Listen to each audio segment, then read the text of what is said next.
আচ্ছা, এখন আমরা যোগ ও বিয়োগের সূত্র দেখব। দেখো, আমরা প্রথমে যোগের সূত্রগুলো পড়ে নেব এবং বিয়োগের সূত্রও পড়ে নেব, ঠিক আছে? কিন্তু পরে আমরা প্রয়োগ দেখব, ঠিক আছে? দেখো, মানে নিয়মটা কিভাবে লেখা আছে দেখো, নিয়মগুলো এইভাবে ধাপে ধাপে লেখা আছে, এইভাবে আমরা করব। দেখো, প্রথমে আবৃত্ত দশমিক ভগ্নাংশগুলোকে সদৃশ করে নিতে হবে। একইভাবে এটার ক্ষেত্রেও সদৃশ করে নিতে হবে, অর্থাৎ বিয়োগের ক্ষেত্রেও। এবং সুবিধার জন্য খাড়া দাগ দিয়ে পরের দুটি বা একটি সংখ্যাও লিখে নিতে হবে। একইভাবে এটার ক্ষেত্রেও একই কথা, বিয়োগের ক্ষেত্রে, ঠিক আছে? দেখো, 10 যোগ না করে 1 যোগ করতে হবে। অর্থাৎ যখন আমরা হাতে ধরো আমাদের ধার নিতে হবে, তো ঠিক আছে, ধারটা আমরা নেব তোমার বিয়োগের ক্ষেত্রে, ঠিক আছে?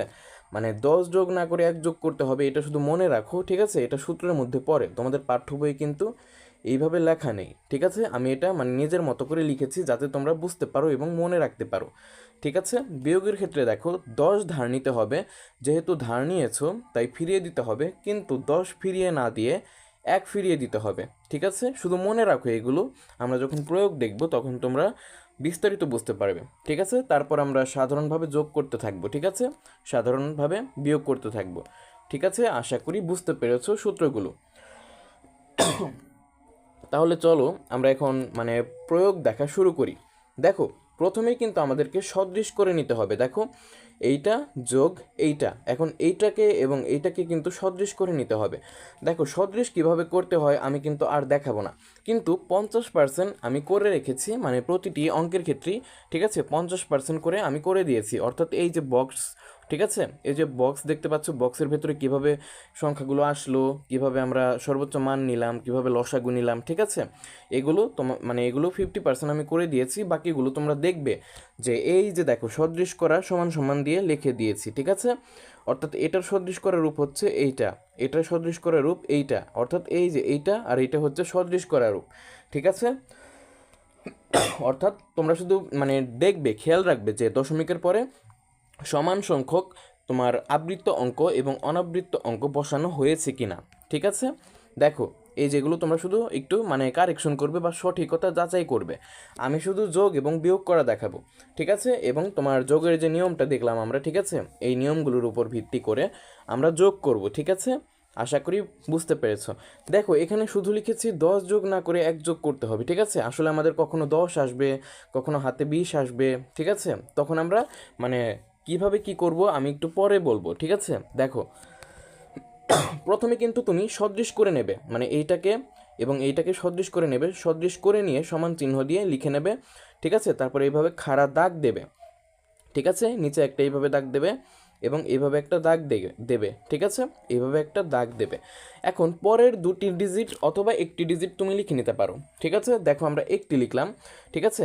কোন ডিজিটগুলো শেষের ক্ষেত্রে, এই যে দেখো 0.455, এটা তো সদৃশ করা রূপ, তাই না? 0.134, এটাও কিন্তু সদৃশ করা রূপ। এখন দেখো 0.455, দেখো 5-এর উপর পৌনপুনিক আছে, একটু এখানে খেয়াল করো, তার মানে কি 5 বারবার আসবে, দেখো তার মানে কি পরের সংখ্যাটিও কিন্তু 5ই হবে, ঠিক আছে? একইভাবে এখানে দেখো 4-এর উপর পৌনপুনিক আছে, তার মানে 4টা বারবার আসবে, তার মানে পরের সংখ্যাটিও কিন্তু 4 হবে, ঠিক আছে? আশা করি বুঝতে পেরেছো। এখন আমরা দেখো যোগ করব, ঠিক আছে? সাধারণ যোগ করব। এখন এই অঙ্কটার ক্ষেত্রে কিন্তু 10-এর নিয়মটা এখনো আসেনি, ঠিক আছে? 10 যোগ না করে 1 যোগ করব, ওই নিয়মটা এখনো আসেনি, ঠিক আছে? আমরা সাধারণভাবে যোগ করব। দেখো, 5 আর 4 যোগ করলে কিন্তু 9 হয়, এই যে দেখো 9 লিখেছি এবং খাড়া দাগ এসেছে, তাই না? এটা তো সূত্র থেকে আসলো, তাই না? এখন এই খাড়া দাগটা কেন দিই? আসলে আমাদের যোগ করার সুবিধার জন্য আমরা যোগ বিয়োগ করার সুবিধার জন্য আমরা খাড়া দাগ দিয়ে থাকি, ঠিক আছে? হিসেব করতে যাতে সুবিধা হয়, ঠিক আছে? তারপরে দেখো, 5-এর উপর পৌনপুনিক আছে, 4-এর উপর পৌনপুনিক আছে, ঠিক আছে? 5 আর 4 যোগ করলে এই যে দেখো 9 হয়, যেহেতু 5 ও 4-এর উপর পৌনপুনিক আছে, তাই এদের যোগ ফলের উপরও পৌনপুনিক হবে, বাদ দিতে হবে, ঠিক আছে? আশা করি বুঝতে পেরেছ। একইভাবে 5 আর 3-এ কত হয়? 8 হয়। 4 আর 1-এ যোগ করলে কত হয়? 5 হয়। দেখো, সাধারণভাবে কিন্তু লাইন বাই লাইন আমরা যোগ করছি, সেই 1 2 3 4-এর যোগ বিয়োগ, ঠিক আছে? প্রায় ওরকমই, কিন্তু এই যে নতুন নিয়মে আছে যেটা হচ্ছে খাড়া দাগ, ঠিক আছে? আবার 10 যোগ না করে 1 যোগ করব, আগের মতোই, একটু পার্থক্য আছে, ঠিক আছে, দেখো দশমিকটা কিন্তু বসিয়ে দেবো, ঠিক আছে, মানে একদম লাইন বাই লাইন যেখানে যেটা আছে সেটা বসিয়ে দেবো, এবং শূন্য যোগ শূন্য করলে কিন্তু শূন্যই হয়। ঠিক আছে, দেখো আমাদের খাড়া দাগ যে দিয়েছিলাম, এই খাড়া দাগ সহ ডান পাশে যা থাকবে, দেখো 9 আছে, এগুলো বাদ চলে যাবে। ঠিক আছে, আমাদের অ্যান্সারটুকু হবে তোমার খাড়া দাগের বাম পাশে যা থাকবে, অর্থাৎ 0.589 এটুকু হচ্ছে আমাদের যোগফল। ঠিক আছে, অর্থাৎ এত যোগ এত সমান এই যে এতটুকু লিখবো, মানে 0.589 এতটুকু লিখবো। ঠিক আছে, আশা করি বুঝতে পেরেছো। আর সদৃশ করা কিন্তু তোমাদের আমি শিখিয়ে দিয়েছি, ঠিক আছে, সবচেয়ে সহজে। আমি কিন্তু বারবার সদৃশ করা বোঝাবো না, কারণ যদি আমি এত মানে ভেঙে বোঝাতে যাই তাহলে কিন্তু ভিডিওটা অনেক লম্বা হয়ে যাবে। ঠিক আছে, আচ্ছা দেখো আমরা আরও প্র্যাকটিস করব, প্রচুর প্র্যাকটিস করব। দেখো একইভাবে এইটাকে সদৃশ করব, মানে তিনটিকে সদৃশ করব। ঠিক আছে, অর্থাৎ দশমিকের পরে সমান সংখ্যক, প্রতিটির ক্ষেত্রে সমান সংখ্যক অনাবৃত্ত অঙ্ক বসাবো এবং আবৃত্ত অঙ্ক বসাবো। ঠিক আছে, দেখো এই যে দেখো এখানে আমি 50% করে দিয়েছি, তোমরা শুধু চেক করবে যে দশমিকের পরে সমান সংখ্যক প্রতিটির ক্ষেত্রে অনাবৃত্ত অঙ্ক সংখ্যা বসেছে কিনা এবং আবৃত্ত অঙ্ক সংখ্যা বসেছে কিনা। ঠিক আছে, দেখো 2.05, তাই না, এটাকে মানে এটাকে সদৃশ করলে এই যে এগুলো হয়, তাই না। দেখো এখন পরের একটি ডিজিট আমরা লিখে নিয়েছি, দেখো যেহেতু 5-এর উপর পৌনঃপুনিক আছে, তার মানে কি 5 বারবার আসবে, তাই 5 পরের সংখ্যাটি অবশ্যই নিঃসন্দেহে 5ই হবে, তাই না। একইভাবে 4 যেহেতু পৌনঃপুনিক আছে 4-এর উপর, তার মানে কি 4 বারবার আসবে, তাই পরের সংখ্যাটিও 4ই হবে। ঠিক আছে, আর দেখো এখানে কিন্তু 7.018, এখানে কিন্তু পৌনঃপুনিক সংযুক্ত কোনো অঙ্ক নেই। আমি তোমাকে কিন্তু সদৃশ করার নিয়মে বলেছিলাম যে আবৃত্ত অঙ্ক না থাকলে সেখানে তুমি শূন্যর উপর পৌনঃপুনিক দিয়ে লিখতে পারবে, মানে শূন্যকে তুমি আনতে পারবে ধার করে বা এমনি আনতে পারবে, এটা একটা নিয়ম। ঠিক আছে, এই যে দেখো শূন্যর উপর পৌনঃপুনিক দিয়েছি, এখন এই শূন্যটা যেহেতু বারবার আসবে তাই একটা শূন্য মানে পরের সংখ্যাটিও কিন্তু শূন্যই হবে, অর্থাৎ এই যে দেখো শূন্য লিখেছি আমরা।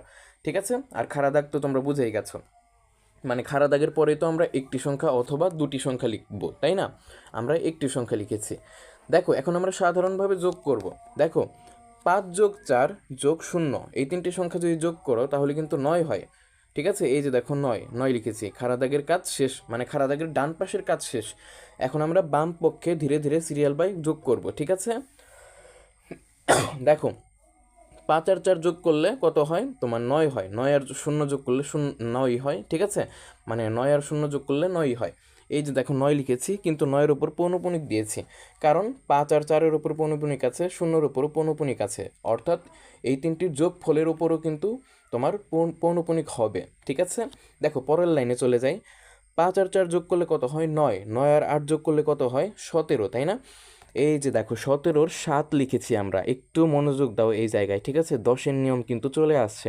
দেখো 5 আর 4-এ 9 হয়, আর 9 আর 8-এ কত হয়, 17, 17-র এই যে 7 লিখেছি প্রথমে। ঠিক আছে, ওই যে হাতের যে 10 থাকে আসলে কিন্তু এটা 10 না, ওটাকে বলতে হবে যে 1। ঠিক আছে, ওই 1টা আমরা পরের লাইনে দিয়ে দেব। ঠিক আছে, যোগ করে দেব। ঠিক আছে, মানে এটা তো যোগ করছি, এখানে ধার করার কোনো কথা আসবে না। ঠিক আছে, ওই যে 5 আর 4-এ যোগ করলে 9 হয়, 9 আর 8-এ কত হয়, 17, 17-র 7 লিখেছি। হাতের যে 10 থাকে ওই 10 থেকে আমরা 10 যোগ করব না পরের লাইনে, ঠিক আছে, 1 যোগ করব, এটাই হচ্ছে নিয়ম। ঠিক আছে, খবরদার 10 কিন্তু যোগ হবে না, 1 যোগ হবে। ওই একটা আমরা পরের লাইনে দিয়ে দেবো, তৃতীয় লাইনে। দেখো এই যে এই 1-এর সঙ্গে 1 যোগ করলে কত হয়, 2, 2 আর 4-এ যোগ করলে কত হয়, 6 হয়, 6 আর 5-এ কত হয়, 11। এই যে দেখো 11-র 1 বসেছে, কিন্তু হাতের যে 1 থাকে ওই একটা পরের লাইনে যোগ হবে। দেখো 1 আর 0 যোগ করলে 1 হয়, আবার 0 যোগ করলে আবার 1 হয়, আবার 0 যোগ করলে 1ই হয়। ঠিক আছে, মানে 0-র সঙ্গে কোনো কিছু যোগ করলে 1ই হয়। এই যে দেখো আরেকটা 1 বসে গেছে, তাই না, আশা করি বুঝতে পেরেছো। আবার দেখো মানে যেহেতু সিরিয়াল বাই মানে লাইন বাই লাইন দশমিক এসে গেছে, তাই আমরা এখানে একটা দশমিক বসিয়ে দেব। ঠিক আছে, এখন তুমি এই তিনটি যোগ করো, 7 8 2 সাধারণভাবে যোগ করো, কত হবে, 17 হবে। ঠিক আছে, 7 আর 8-এ কত হয়, দেখো 7 আর 2 হয় 9, 9 আর 8-এ কত হয়, 17। ঠিক আছে, দেখো এটুকু মানে তোমার এই যে 17.1179 এটুকু আমাদের যোগফল। ঠিক আছে, এই খাড়া দাগ সহ ডান পাশে যা আছে ওগুলো কিন্তু হবে না। ঠিক আছে, আশা করি বুঝতে পারছো, আশা করি 10-এর নিয়মটা বুঝতে পেরেছো, ঠিক আছে? মানে এই জন্য মানে আমি ওখানে লিখে দিয়েছি যে 10 যোগ না করে 1 যোগ করতে হবে। সবসময় যে 10 আসবে তোমার হাতে তা নয়, 20ও আসতে পারে, 30ও আসতে পারে। তখন তোমাকে 20-এর বদলে 2 যোগ করতে হবে, 30-এর বদলে 3 যোগ করতে হবে, ঠিক আছে? এইভাবে কিন্তু তোমাকে যোগ করতে হবে পরের লাইনে, ঠিক আছে? আশা করি বুঝতে পেরেছো। দেখো আমরা আরেকটা অঙ্ক করব। দেখো এই তিনটিকে যোগ করতে হবে, কিন্তু এদেরকে কিন্তু প্রথমে তুমি সদৃশ করে নেবে, ঠিক এইভাবে সমান চিহ্ন দিয়ে এই যে দেখো সদৃশ করা রূপগুলো আমরা লিখে দিয়েছি, ঠিক আছে? তারপরের দুটি ডিজিট তোমরা লিখে নেবে, ঠিক আছে? এই যে দেখো 6-এর ওপর পৌনঃপুনিক আছে, তার মানে কি 6টা বারবার আসবে, তাই পরের সংখ্যা দুটো অবশ্যই 6ই হবে, কারণ একমাত্র 6-এর ওপরই পৌনঃপুনিক আছে। দেখো পরে আমরা খাড়া দাগ দিয়ে দেখো 6 লিখে নিয়েছি। একইভাবে 9-2-র ওপর যেহেতু পৌনঃপুনিক আছে, তাই পরের দুটি সংখ্যাও কিন্তু 9-2ই হবে। অর্থাৎ দেখো খাড়া দাগের ডান পাশে কি লিখেছি 9-2। একইভাবে 1-3-4, ঠিক আছে? এখান থেকে আমরা সিরিয়াল বাই লিখবো, মানে ধাপটা বজায় রাখবো। 1-3-4 আবার 1-3-4 এইভাবে আসবে কিন্তু। তার মানে যেহেতু দুটি অঙ্ক লিখবো, আমরা দুটি সংখ্যা লিখবো, ডিজিট, দুটি ডিজিট, তাই না? তাই জন্য আমরা 1 আর 3 লিখবো, ঠিক আছে? কিন্তু আমি একটা জিনিস এখানে তোমাকে বলিনি, দেখো এখানে কিন্তু 3-4 লিখেছি, তাই না? কেন 3-4 লিখেছি বলো তো? দেখো এই যে 1, ঠিক আছে, এই 1 আর 3 হওয়ার কথা ছিল পরের দুটো ডিজিট, কিন্তু দেখো এই যে বিস্তৃতি করা রূপে দেখো, মানে তোমার এটাকে কি বলে, এটা হচ্ছে তোমার সদৃশ করা রূপ, ঠিক আছে? 0.0134134 দেখো 1 পর্যন্ত কিন্তু মানে বাম পক্ষে দেখো, ঠিক আছে? এই যে খাড়া দাগ দেখতে পাচ্ছ না, তার বাম পক্ষে বাম পাশে দেখো 1 আছে, 3-4-1 মানে 1 পর্যন্ত থেমে গেছে। এখন 1কে কিন্তু আবার আনতে পারবে না, তারপরে 3 আর 4কে বসিয়ে নিতে হবে, অর্থাৎ পরের দুটি ডিজিট হবে তোমার 3 আর 4, ঠিক আছে? আশা করি বুঝতে পেরেছো, এটা কিন্তু নিয়ম, ঠিক আছে? দেখো এখন আমরা সাধারণভাবে যোগ করব। 6 আর 2 কত হয় 8, 8 আর 4 কত হয় দেখো 12 হয়, তাই না? এই যে 12-র 2 লিখেছি, হাতের কত থাকে বলো তো? ওটা কিন্তু 10 নয়, ওটা হচ্ছে 1, ঠিক আছে? ওই হাতের একটা এই যে এই পরের লাইনের 3-এর সঙ্গে যোগ করে দাও তুমি, ঠিক আছে? 3 আর 1 কত হয় 4। এখন 9 আর 4 কত হয় দেখো তো 13, 13, 13 আর 6 কত হয় 19, 19-এর দেখো এই যে 9 বসে গেছে। এখন হাতের কত থাকে বলো তো? 1 থাকে, তাই না?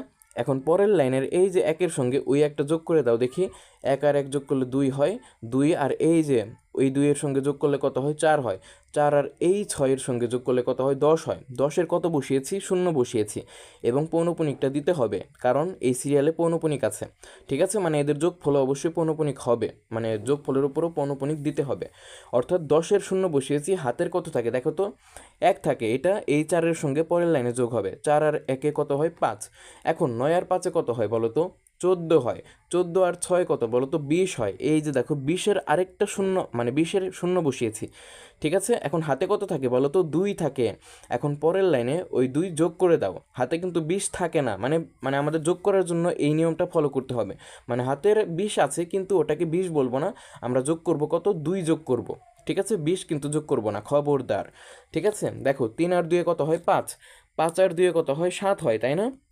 দেখো 7 আর 6 কত হয় 13, 13-র 3 বসে গেছে, হাতের কত থাকে 1 থাকে, পরের লাইনে যোগ করে দাও, এই যে 1-এর সঙ্গে যদি আরেকটা 1 যোগ করো তাহলে কত হয় 1 যোগ 1 মানে কি 2। এখন 9 আর 2 কত হয় 11 হয়, তাই না? এখন 11 আর 6 কত হয় 17, এই যে দেখো 17-র 7 বসে গেছে, ঠিক আছে? হাতের আবার 1 থাকে, ওই একটা পরের লাইনে এই যে দেখো 4-এর সঙ্গে যোগ হবে, 4 যোগ 1 মানে কি 5 হয়, 5 আর 2 7 হয়, 7 আর 6 কত হয় দেখো তো 13 হয়। আবার দেখো আশা করি আমি একটু পরের লাইনে চলে গেছি, দেখো তো আমরা কোথায় ছিলাম যেন? আচ্ছা আমি একটু আবার যোগ করি, ঠিক আছে? আমি একটু লাইনটা ভুলে গেছি, ঠিক আছে? দেখো 6 আর 2 কত হয় তোমার, আচ্ছা এই যে এখান থেকে আবার যোগ করে দেখাই, ঠিক আছে? আমি একটু লাইনটা ভুলে গেছি, ঠিক আছে? দেখো সাধারণভাবে যোগ করব, কিন্তু 6 যোগ 2 যোগ 4 মানে তোমার কত হয় 12 হয়, 12-র 2, ঠিক আছে? হাতের থাকে 1, ওই একটা এই 3-এর সঙ্গে যোগ হবে, 3 আর 1 4 হয়। এখন 9 আর 4 কত হয় 13 হয়, 13 আর 6 কত হয় 19, 19-এর 9 বসেছে, ঠিক আছে? হাতের 1 থাকে, ওই একটা পরের লাইনে যোগ হবে এই যে 1-এর সঙ্গে, 1 আর 1 2 হয়, 2 আর 2 4 হয়, তার মানে কি 6 আর 4 কত হয় 10, কিন্তু 10-এর শূন্য বসিয়েছি, হাতের 1 থাকে, ওই একটা কি 4-এর সঙ্গে যোগ হবে, 4 আর 1 5, 9 আর 5 হয় 14, 14 আর 6 কত হয় তোমার দেখো 20 হয়, এই যে 20-এর শূন্য বসিয়েছি, ঠিক আছে। এখন হাতের থাকে 2, এই 3 আর ওই 2 যোগ করলে 5 হয়, 5 আর 2 7 হয়, 7 আর 6 কত হয় 13, 13-র 3 বসিয়েছি, এই যে দেখো। এখন হাতের যে 1 থাকে, এই 1 আর ওই 1 যোগ করলে 2 হয়, 9 আর 2 হয় 11, এখন 11 আর 6 কত হয় 17, এই যে দেখো 17-র 7, ঠিক আছে। হাতের কত থাকে 1 থাকে। এখন আমরা পরের লাইনে 4 যোগ করে দেব, মানে ওই 4-এর এই 4-এর সঙ্গে ওই 1 যোগ করে দেব, ঠিক আছে। অর্থাৎ এই 4-এর সঙ্গে ওই 1 যোগ করে দেবো হাতের 1, তার মানে কি 4 আর 1 5, 5 আর 2 7, 7 আর 6 কত হয় 13 হয়, তাই না। এই যে দেখো 13-র 3, হাতের কত থাকে 1 থাকে। এখন ওই 1-এর সঙ্গে এই যে এই 3 যোগ করো, 3 আর 1 4, 9 আর 4 13, 13 আর 6 কত হয় 19, এই যে দেখো 19-এর 9। এখন 9-এর উপর কিন্তু পৌনপুনিক দিতে হবে, কারণ এই সিরিয়ালে দেখো পৌনপুনিক আছে, তুমি একটু দেখো, ঠিক আছে, একটু কষ্ট করে দেখো। 19-এর 9 বসিয়েছি, হাতের কত থাকে 1 থাকে। এখন এই পরের লাইনের 1-এর সঙ্গে ওই হাতের 1টা যোগ করে দাও, তাহলে 2 হয়, 2 আর এই যে 2 4, 4 আর 0 কত হয় 0, মানে সরি 4 আর 0 যোগ করলে হয় 4, তাই না। মানে শূন্যর সঙ্গে তুমি যা কিছু যোগ করো না কেন তোমার 4ই হবে, ঠিক আছে, মানে ওই সংখ্যাটি হবে যেটা তুমি যোগ করছো, ঠিক আছে। আশা করি বুঝতে পেরেছো। এখন সাধারণভাবে যোগ করব, কারণ হাতে আর কোনো কিছু নেই, তার মানে কি আর যোগ করতে হবে না, এখন আমরা সাধারণভাবে যোগ করব, তাহলেই হবে, ঠিক আছে। দেখো এই 0 আর 9 যোগ করলে 9 হয়, 9 আর 0 যোগ করলে 9ই হয়, এই যে দেখো 9 বসিয়েছি। আশা করি বুঝতে পারছো। এবং সিরিয়ালে যেহেতু আমাদের দশমিক এসে গেছে, তাই আমরা দশমিকটা বসিয়ে দেব, এবং এই 0 যোগ এই 0 যোগ এই 0 যোগ করলে আমরা 0ই পাই, ঠিক আছে। আমাদের অ্যান্সার কিন্তু এই অংশটুকু, ঠিক আছে। এই যে খাড়া দাগ সহ ডান পক্ষে যা আছে 92, এটা কিন্তু অ্যান্সারের অংশ না, এটা অ্যান্সার না, ঠিক আছে। এটা মানে বোঝার জন্য, আমাদের যোগ করার সুবিধার জন্য আমরা এটা দিয়ে থাকি, ঠিক আছে। অ্যান্সার হবে 0.94937300, ঠিক আছে। এটা আমাদের কাঙ্ক্ষিত অ্যান্সার। আশা করি বুঝতে পেরেছো। দেখো এখন আমরা বিয়োগ করব, ঠিক আছে। মানে যোগ প্রায় কয়টা অঙ্ক করলাম, 3টের মতো অঙ্ক করলাম, ঠিক আছে। মানে আমি যে অঙ্কগুলো করিয়েছি এগুলো করলে তোমাদের বোর্ড প্রিপারেশন কমপ্লিট হয়ে যাবে, কেউ থামাতে পারবে না, ঠিক আছে। কোনো টেস্ট পেপার তোমাকে থামাতে পারবে না, কারোর ক্ষমতা নেই, ঠিক আছে, যদি তুমি আমার এই আজকের ক্লাসটি একদম মনোযোগ দিয়ে করো, ঠিক আছে। দেখো এখন আমরা বিয়োগ করব। বিয়োগের নিয়মটা কি তোমাদের মনে আছে? ধার করার কথা ছিল আমাদের, তাই না। মানে সাধারণভাবে বিয়োগ করব, কিন্তু ধার করতে হবে, সদৃশ তোমার সদৃশ করে নিতে হবে, ঠিক আছে। তারপর মানে ধার করব, ধার করে দিয়ে দেব, আবার ফেরত দিয়ে দেব, ঠিক আছে। মানে এটাই নিয়ম বিয়োগের ক্ষেত্রে। দেখো সদৃশের কিন্তু 50% আমি এই যেখানে করে দিয়েছি, ঠিক আছে। তোমরা কিন্তু মিলিয়ে নেবে, এখানে কিভাবে হলো, কেন হবে না, ঠিক আছে, তোমরা একটু মিলিয়ে নেবে। আমি কিন্তু মানে আবার বোঝাচ্ছি না, কারণ ভিডিওটা লম্বা হয়ে যাবে, ঠিক আছে। দেখো দেখো এই যে বাংলাটুকু কিন্তু লিখে নেবে, ঠিক আছে। এতে টিচার তোমাকে মার্কস দেবে, ঠিক আছে, মানে ফুল মার্কস দিতে পারে। মানে এগুলো লিখতে হবে, গণিত মানে তো একটু ভালো করে লিখবে, তাই না। দেখো পরের দুটো ডিজিট আমরা লিখে নেব, ঠিক আছে। যেহেতু 4-এর ওপর পৌনপুনিক আছে, তার মানে কি 4টা বারবার আসবে, তার মানে 4টাই হবে, পরবর্তী দুটি সংখ্যা 4ই হবে, মানে পরের দুটি সংখ্যাও 4ই হবে, তাই না। 4 যেহেতু বারবার আসছে, একইভাবে 3-এর উপর যেহেতু পৌনপুনিক আছে, তাই 3টাও বারবার আসবে, ঠিক আছে। অর্থাৎ 3ই হচ্ছে মানে আমাদের পরবর্তী দুটি সংখ্যা, 3 3, ঠিক আছে। দেখো বিয়োগটাও আমরা সাধারণভাবেই করব, ঠিক আছে। এতক্ষণ যোগ করছিলাম, এখন আমরা বিয়োগ করব, ঠিক আছে। দেখো 4 আর 3 মানে যদি আমরা বিয়োগ করি, ঠিক আছে, 4 আর 3 বিয়োগ করলে আমরা পাই 1।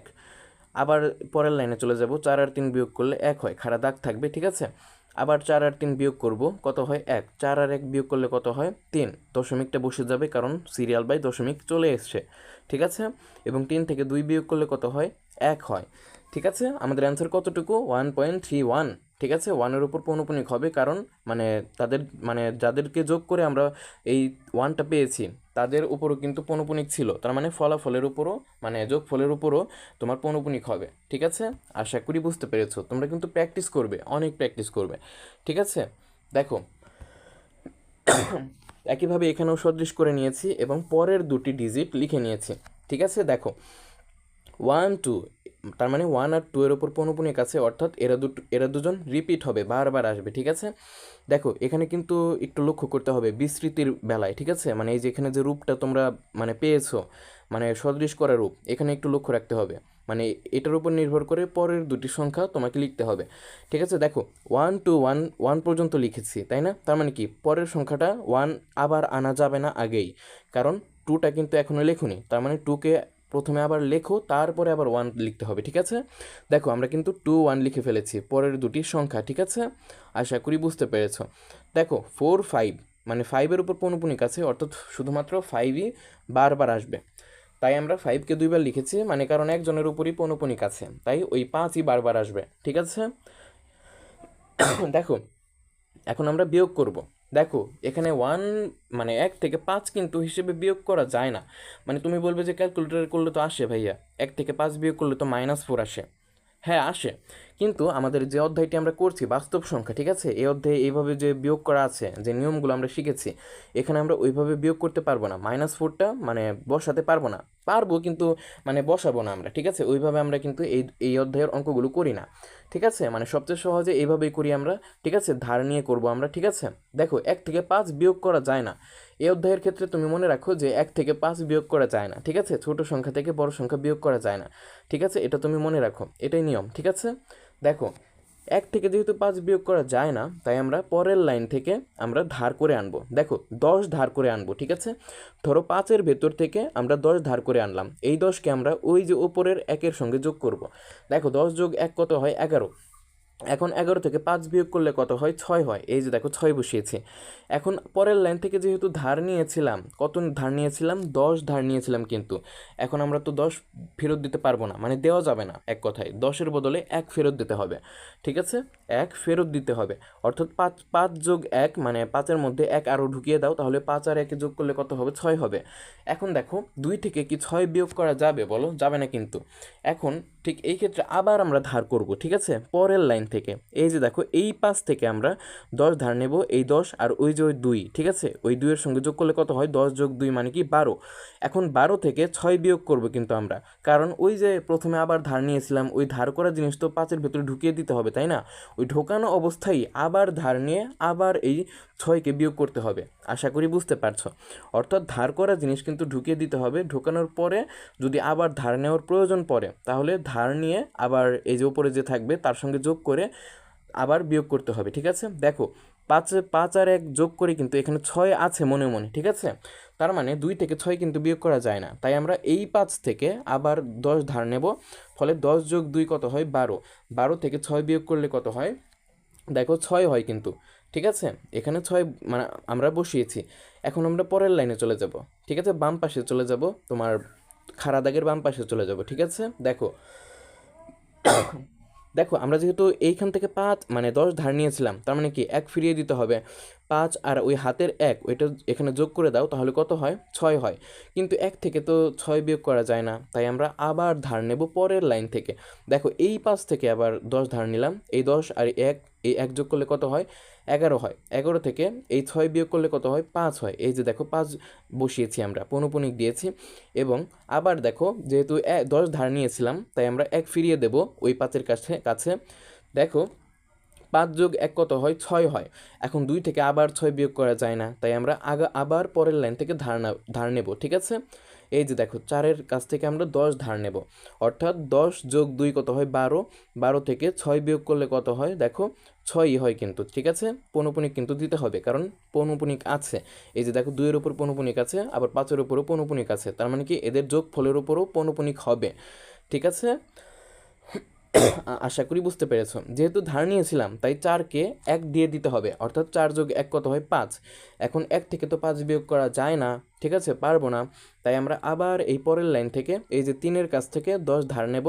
10 আর 1 যোগ করলে 11 হয়। 11 থেকে 5 বিয়োগ করলে কত হয়? 6 হয়, তাই না? এই যে দেখো 6 বসিয়েছি, এবং হাতের কত থাকে? আচ্ছা হাতের ওইটা 1 থাকে, তাই না?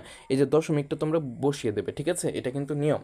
যেহেতু সিরিয়াল বাই দশমিক এসে গেছে, তাই দশমিকটা বসিয়ে দেবো। দেখো হাতের কত ছিল? 1 ছিল। ওই 1টা আমরা 3-এর সঙ্গে যোগ করে দেবো, তার মানে 4 হয়। 5 থেকে 4 বিয়োগ করলে এখন কত থাকে? 1 থাকে। এই যে দেখো 1 আমরা বসিয়েছি, ঠিক আছে। আশা করি বুঝতে পেরেছ। দেখো অ্যান্সার হবে আমাদের 1.665, ঠিক আছে। আর পৌনঃপুনিক কিন্তু দিয়ে দেবে। দেখো আমরা কিন্তু যোগ করে মানে বিয়োগ করে ফেলেছি, ঠিক আছে। আশা করি বুঝতে পেরেছ। দেখো এখন আমরা আরেকটা করব। দেখো এইভাবে বাংলা লিখে নেবে, এবং এখানে আমি হিসেবটা দেখিয়ে দিয়েছি, ঠিক আছে। আশা করি বুঝতে পেরেছ। দেখো দেখো এই যে আমরা সদৃশ করেছি, ঠিক আছে। শূন্য কেন বসিয়েছি তোমরা আশা করি জানো, আবার বলবো না কিন্তু, ঠিক আছে। আচ্ছা বলে দিচ্ছি, দেখো মানে শূন্যর উপর পৌনঃপুনিক দিলে কিছুই হয় না, মানে দিতে পারবে তুমি, ঠিক আছে। যদি আবৃত্ত অঙ্ক না থাকে তখন তুমি শেষে শূন্যর উপর পৌনঃপুনিক দিয়ে বারবার লিখতে পারবে, ঠিক আছে, এটা নিয়ম। অর্থাৎ এখানে যেহেতু শূন্যর উপর পৌনঃপুনিক আছে তাই শূন্যটা বারবার আসবে, তাই পরের দুটি সংখ্যাও কিন্তু শূন্যই হবে। দেখো 0 0 লিখে নিয়েছি ফলে, দেখো মানে খাড়া দাগের ডান পাশে। এবং এখানে দেখো 5 6 বারবার আসছে বা আসবে, অর্থাৎ 5 6কে আমরা মানে পরবর্তী সংখ্যাও কিন্তু মানে 5 6ই হবে, কিন্তু এই যে এখানে একটু লক্ষ্য করতে হবে, ঠিক আছে, বিস্তৃতিতে একটু লক্ষ্য করতে হবে যে কোন সংখ্যা পর্যন্ত আমরা থেমেছিলাম, তারপরের সংখ্যা থেকে আবার রিপিট হবে। দেখো 6 5 পর্যন্ত আমরা থেমেছিলাম, তাই না। এখন 5 তো আবার লেখা যাবে না, কারণ 5-এর পরে 6 এই যে আছে, ওই 6টা লিখে আবার 5 লিখতে হবে, ঠিক আছে, অর্থাৎ 6 5 হবে, ঠিক আছে। মানে ক্রমাগত মানে একদম পর্যায়ক্রমে এখানে বারবার আসবে, ঠিক আছে। আশা করি বুঝতে পেরেছো, অর্থাৎ 6 5 হবে পরবর্তী দুটি সংখ্যা, ঠিক আছে। এখন আমরা বিয়োগ করব। দেখো শূন্য থেকে কি 5 বিয়োগ করা যায়, তুমি বলো। করা যায়, কিন্তু এই অধ্যায়ে আমরা করতে পারবো না বা করার কোনো অনুমতি নেই, ঠিক আছে। মানে থাকলেও আমি জানি না, ঠিক আছে। মানে যাই হোক, আমরা যেভাবে নিয়ম সেভাবেই করব, ঠিক আছে। মূল কথা আমরা সবচেয়ে সহজে করব, ঠিক আছে। দেখো 0 থেকে 5 বিয়োগ করা যায় না, তাই আমরা 10 ধার নেব কোথা থেকে, পরের লাইন থেকে। এই যে 6 থেকে আমরা 10 ধার নেব, তার মানে কি 10 আর 0 যোগ করলে 10ই হয়, 10 থেকে 5 বিয়োগ করলে কত হয়, 5 হয়। এই যে দেখো 5 বসিয়েছি, আবার যেহেতু ধার নিয়েছি তাই এই 6-এর ভিতরে একটা 1 ঢুকিয়ে দিতে হবে, অর্থাৎ 6 যোগ 1 করলে কত হয়, 7 হয়, তাই না। এখন কথা হচ্ছে 0 থেকে তো 7 বিয়োগ করা যাবে না, তার মানে কি আবার ধার নিতে হবে পরের লাইন থেকে। ধরো এই যে এই লাইন থেকে নিলাম, এই যে 5-এর উপর পৌনঃপুনিক আছে, এই 5 থেকে আমরা 10 নিলাম, ফলে 10 থেকে আমরা মানে 10 যোগ 0 হবে। এখন 0 থেকে যদি 7 বিয়োগ করি তাহলে কত থাকে, 3 থাকে। এই যে দেখো 3 লিখেছি, ঠিক আছে। আশা করি বুঝতে পেরেছো, হাতের কিন্তু এক থাকছেই, ঠিক আছে, ওটা কিন্তু ফিরিয়ে দিতে হবে। এই যে দেখো, এই যে 5 দেখতে পাচ্ছ না এই লাইনে, ঠিক আছে, এই যে এই লাইনে, ঠিক আছে, 5, ওই 5-5-এর সঙ্গে ওই হাতের এক যোগ করে দাও, 7 হয়। এখন 0 থেকে তো 7 বিয়োগ করা যায় না, আবার ধার নিতে হবে পরের লাইন থেকে। এই 6 থেকে 10 ধার নিয়ে ওই 0-র সঙ্গে যোগ করে দাও, 10 যোগ 0 মানে 10। এখন 10 থেকে 6 বিয়োগ করলে কত হয়, 4 হয়। এই যে দেখো 4 আমরা লিখেছি এবং পৌনঃপুনিক দিয়েছি মাথার ওপর, ঠিক আছে। কেন দিয়েছি বলবো না, ঠিক আছে। আচ্ছা বলে দিচ্ছি, দেখো মানে যেহেতু 0 আর 5-এর উপর পৌনঃপুনিক আছে, তার মানে তাদের যোগ ফলের উপরও পৌনঃপুনিক দিতে হবে, ঠিক আছে। আশা করি বুঝতে পারছো। দেখো 4 কিন্তু বসিয়ে দিয়েছি, হাতের কিন্তু 1 থাকে, ঠিক আছে। ওই একটা আবার এই 6-এর সঙ্গে যোগ হবে, কারণ আমরা ধার নিয়েছি, ফিরিয়ে দিতে হবে। এখন 6 যোগ 1 কত হয়, 6 আর 1 যোগ করলে হয় 7। এখন 0 থেকে তো আবার 7 বিয়োগ করা যায় না, তাই আমরা আবার পরের লাইন থেকে ধার নেব। দেখো পরের লাইনে কি আছে, এই যে দেখো 5 আছে, এই 5 থেকে 10 যদি ধার নেই তাহলে দেখো 10 যোগ 0 কত হয়, 10। এখন 10 থেকে 7 বিয়োগ করলে কত হয়, 3 হয়। এই যে দেখো 3 দিয়েছি কিন্তু পৌনঃপুনিক দিয়েছি, ঠিক আছে। আশা করি বুঝতে পেরেছ। এবার আবার তোমার হাতের 1 থাকে, তাই না, ওই 1 কিন্তু দিয়ে দিতে হবে যার কাছ থেকে তুমি ধার নিয়েছিলে, ঠিক আছে। দেখো 5 যোগ 1 মানে এই যে 5-এর কাছ থেকে ধার নিয়েছিলাম, তাই 5কে আমরা আরও 1 দিয়ে দেবো এক্সট্রা, ঠিক আছে, মানে হাতেরটা দিয়ে দেবো। হাতে 1 ছিল, তার মানে কি 5 যোগ 1 কত হয়, 6। এখন দেখো উপরে আছে 9, 9 থেকে কিন্তু 6 বিয়োগ করা যায়, তার মানে এখানে আর ধার নিতে হবে না আবার, ঠিক আছে। দেখো 9 থেকে 6 বিয়োগ করলে কত হয়, 3 হয়, তাই না। এই যে দেখো 3 বসিয়েছি। আবার দেখো 4 থেকে 3 বিয়োগ করলে কত হয়, 1 হয়, ঠিক আছে। এখন কিন্তু সাধারণভাবেই বিয়োগ করছি, যেহেতু ধার নিতে আর হচ্ছে না, আর ধার নেওয়ার প্রয়োজন হচ্ছে না, তাই আমরা সাধারণভাবে যোগ করেছি, ঠিক আছে। দেখো 4 বিয়োগ 3 মানে কি 1 হয়। আর যেহেতু দশমিক এসে গেছে তাই আমরা দশমিকটা বসিয়ে দেব, মানে সিরিয়াল বাই দশমিক এসে গেছে, তাই না, তার মানে এই সিরিয়ালে অবশ্যই দশমিক বসে যাবে। এবং সর্বশেষ বাম পাশে দেখো 8 থেকে 5 বিয়োগ করতে হবে, ফলে 8 থেকে 5 বিয়োগ করলে কত হয়, 3 হয়, ঠিক আছে। আশা করি বুঝতে পেরেছো। দেখো অ্যান্সার হবে 3.1334, এটা হবে আমাদের নির্ণেয় বিয়োগফল, ঠিক আছে। আশা করি বুঝতে পেরেছো। দেখো আরেকটা অঙ্ক করব আমরা, দেখো একইভাবে এটা থেকে এটা বিয়োগ করব, ঠিক আছে। দেখো পরের দুটো ডিজিটও কিন্তু আমরা লিখে নেব, ঠিক আছে। দেখো 5-এর উপর পৌনঃপুনিক আছে, তার মানে কি বিস্তৃতিতে আচ্ছা সদৃশ কিন্তু করে নেবে, ঠিক আছে, খবরদার। মানে তোমরা কিন্তু প্র্যাকটিস করবে, ঠিক আছে, না হলে কিন্তু ভুলে যাবে। প্র্যাকটিস করবে আরও ভালো হবে, ঠিক আছে। দেখো 5-এর উপর যেহেতু পৌনঃপুনিক আছে তার মানে কি 5কে আমরা বারবার লিখবো, তাই না? কিন্তু খবরদার এখানে সদৃশ করার ক্ষেত্রে কতবার লিখতে হবে তোমরা এই যে দেখো লসাগু দেওয়া আছে 3বার লিখতে হবে, ঠিক আছে? সদৃশ করার কথা আর বলবো না, কিন্তু তোমরা সদৃশ করে নেবে, ঠিক আছে? এইভাবে। আর আমি তো 50% করেই দিয়েছি, তাই না? তোমরা শুধু মেলাবে। আচ্ছা, যাই হোক, দেখো 5-এর উপর পৌনঃপুনিক আছে তার মানে 5কে বারবার লিখতে পারবো, তার মানে কি 5কে আমরা 2বার লিখলাম, যেহেতু পরের দুটি সংখ্যা আমরা লিখতে চাইছি, ঠিক আছে? তাই আমরা দুটি সংখ্যাই লিখলাম, অর্থাৎ 5কে 2বার লিখলাম, 5 5।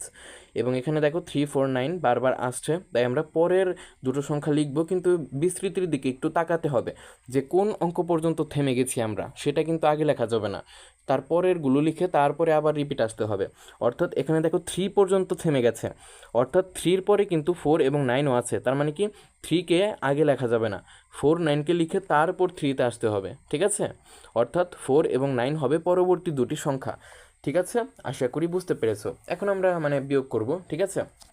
দেখো 5 থেকে কিন্তু 9 বিয়োগ করা যায় না, তাই আমরা পরের লাইন থেকে 4 থেকে 10 ধার নেব। 10 যোগ 5 করলে কত হয়? 15। 15 থেকে 9 বিয়োগ করলে 6 হয়। দেখো 15 থেকে 9 বিয়োগ করলে কত হয়? তোমার 6 হয়, ঠিক আছে? আমরা 6 বসিয়েছি, হাতের 1 থাকে, ওই একটা যেহেতু ধার নিয়েছিলাম, মানে 10 ধার নিয়েছিলাম, তাই না?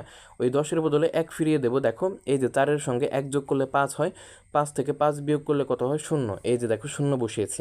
দেখো এখন কিন্তু হাতে আর কোনো কিছুই নেই, তার মানে খাড়া দাগ বসিয়ে দিয়েছি।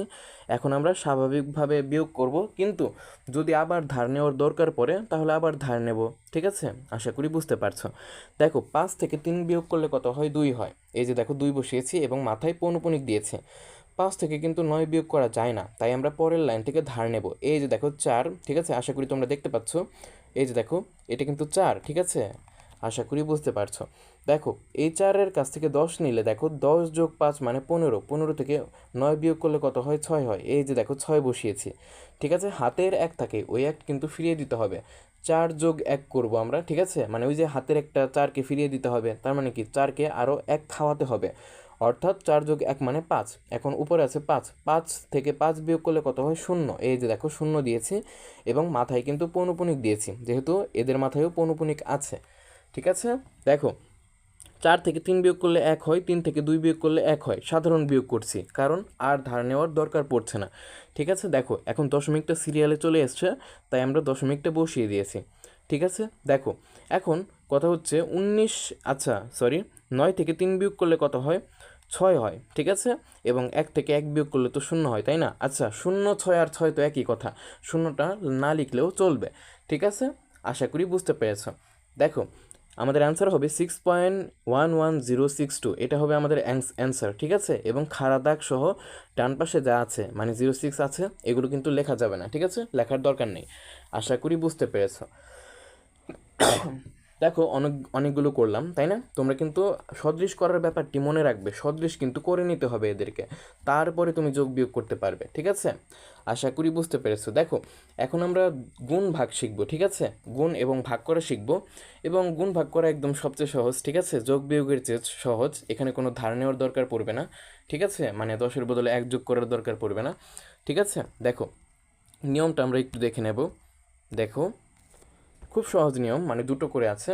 আবৃত্ত দশমিক ভগ্নাংশকে সাধারণ ভগ্নাংশে পরিণত করতে হবে, একইভাবে তোমার ভাগের ক্ষেত্রেও একই কথা, কিন্তু ভাগকে গুণ বানিয়ে লিখে ভাগ করতে হবে, ঠিক আছে? তোমরা শুধু এগুলো মনে রাখো, আমি প্রয়োগ যখন দেখাবো বিস্তারিত বুঝে যাবে, ঠিক আছে?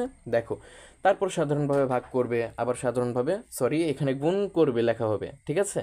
এখানে গুণ করতে হবে মানে লিখবে, ঠিক আছে? এখানে একটু রাইটিংয়ে মিস্টেক হয়েছে, কোনো ব্যাপার না, ঠিক আছে? তোমরা ঠিক করে নেবে। দেখো এখানে সাধারণভাবে ভাগ করতে হবে, ঠিক আছে? আশা করি বুঝতে পেরেছো। এখন চলো আমরা গুণ করব, ঠিক আছে? সহজ একদম। আর হ্যাঁ, আমি কিন্তু সাধারণ মানে আবৃত্ত দশমিক ভগ্নাংশ থেকে কিভাবে সাধারণ ভগ্নাংশে আসতে হয়, কিভাবে সাধারণ ভগ্নাংশে আমরা বানাবো, ঠিক আছে? এগুলো কিন্তু আমি 1 ঘন্টা আগে প্রায় বুঝিয়ে দিয়েছি, ঠিক আছে? সেগুলো তোমরা আশা করি বুঝে গেছো, এবং সেই ধারণাগুলোই কিন্তু এখানে প্রয়োগ করতে হবে। আর এবার কিন্তু আমি বারবার বোঝাবো না, ঠিক আছে? আমি শুধু বলবো যে এই যে দেখো সাধারণ ভগ্নাংশে প্রকাশ করেছি এবং গুণ করেছি, কাটাকাটি করেছি, মানে ভাগ করেছি, ঠিক আছে? আশা করি বুঝতে পেরেছো। দেখো আমি একটা করিয়ে দিই, ঠিক আছে? মানে সাধারণ ভগ্নাংশে কীভাবে পরিণত করলাম তোমাদের একটু মনে করিয়ে দিই, ঠিক আছে? দেখো আমরা দশমিক ভুলে যাব, পৌনঃপুনিকও ভুলে যাব, ঠিক আছে। ফলে 4 এবং 3 থাকে, এই যে দেখো 4 আর 3কে পাশাপাশি সুন্দর করে লিখেছি, ঠিক আছে। এটার কাজ কিন্তু শেষ এবং সূত্রের কিন্তু মাইনাস আসবে, ঠিক আছে। আশা করি বুঝতে পেরেছো। এবং দশমিক ভুলে যাব এবং পৌনঃপুনিক সংযুক্ত অঙ্ক বা সংখ্যাও ভুলে যাব। ফলে পৌনঃপুনিক বিহীন যতগুলো সংখ্যা বা অঙ্ক থাকবে তাদেরকে এই যে এখানে লিখব, মানে মাইনাস চিহ্নের পরে তাদেরকে এইখানে লিখব, ঠিক আছে। আশা করি বুঝতে পেরেছো। এখন দশমিকের পরে হিসেব করব। দশমিকের পরে যতগুলো অঙ্কের উপর পৌনঃপুনিক আছে ততগুলো 9 লিখব আমরা, ঠিক আছে। এবং যতগুলো অঙ্কের উপর পৌনঃপুনিক নেই ততগুলো 0 লিখব, ঠিক আছে। দেখো এখানে কিন্তু দশমিকের পরে একটি অঙ্কের উপর পৌনঃপুনিক আছে, তার মানে একটা 9, এই যে দেখো একটা 9 লিখেছি। এবং দশমিকের পরে পৌনঃপুনিকবিহীন কোনো অঙ্ক নেই, মানে একটিও নেই, মানে শূন্যটি, ঠিক আছে। তাই বলে যে শূন্যটি হয়েছে ভাইয়া শূন্য বসিয়ে দিয়ে এখানে, তা কিন্তু হবে না, ঠিক আছে। যেহেতু একটিও মানে তোমার পৌনঃপুনিকবিহীন অঙ্ক নেই, তার মানে তোমার শূন্য বসানোই যাবে না, ঠিক আছে। যদি থাকতো তাহলে যতগুলো থাকতো ততগুলো শূন্য বসাতাম, ঠিক আছে। আশা করি বুঝতে পেরেছো। আমি কিন্তু এখন আর বারবার বোঝাবো না, ঠিক আছে। এগুলো তোমাদের জন্য প্র্যাকটিস থাকবে, ঠিক আছে। আমি শুধু গুণ আর ভাগ করাটা বোঝাবো, কারণ আমি সাধারণ ভগ্নাংশে রূপান্তর করা তোমাদেরকে বিস্তারিত বুঝিয়েছি, ঠিক আছে। দেখো আশা করি বুঝতে পেরেছো। দেখো এইটাকে আমরা সাধারণ ভগ্নাংশে রূপান্তরিত করেছি, একইভাবে এটাকেও কিন্তু এই যে দেখো সাধারণ ভগ্নাংশে রূপান্তরিত করেছি, তারপর একটু কাটা ছেড়ে করেছি, যোগ বিয়োগ করেছি, মানে বিয়োগ করেছি, এইটা হয়েছে মানে এইটা হয়েছে। এখন এইটা আর এইটা গুণ করে দেবো আমরা স্বাভাবিকভাবে যেভাবে গুণ করি, ঠিক আছে। এভাবে দিয়ে তোমরা ক্যালকুলেটরে তোমরা চাপলে মানে এই যে এই মানটা পেয়ে যাবে। ফলে এটাকে তোমরা দশমিক আকারে এই যে এইটা লিখবে, ঠিক আছে। এইটাকে দশমিক আকারে এই যে এইটা লিখবে, ঠিক আছে। আশা করি বুঝতে পেরেছো। দেখো গুণ ভাগ কিন্তু সবচেয়ে সহজ, ঠিক আছে, যোগ বিয়োগের চেয়ে সবচেয়ে সহজ। আশা করি পরেরগুলো তোমরা পারবে। এই যে দেখো একইভাবে এটাকে এটা দ্বারা গুণ করো, ঠিক আছে। একই নিয়ম কিন্তু, প্রথমে সাধারণ ভগ্নাংশে পরিণত করেছি, তারপরে গুণ করে দিয়েছি। গুণ করার ফলে ক্যালকুলেটর দিয়ে আমরা বিস্তারিত মানে দশমিকে মান পেয়েছি, ভাগ করেছি। মানে গুণ করার পরে তো ভাগই করছি, তাই না। এই যে দেখো এটা ভাগ এটা করছি না, মানে গুণ প্রথমে গুণ ছিল আবার ভাগ হয়ে গেছে, মানে ভাগ আকারে হয়ে গেছে। অর্থাৎ মানে গুণই করছি কিন্তু ভাগও করছি গুণের ভেতরে, ঠিক আছে।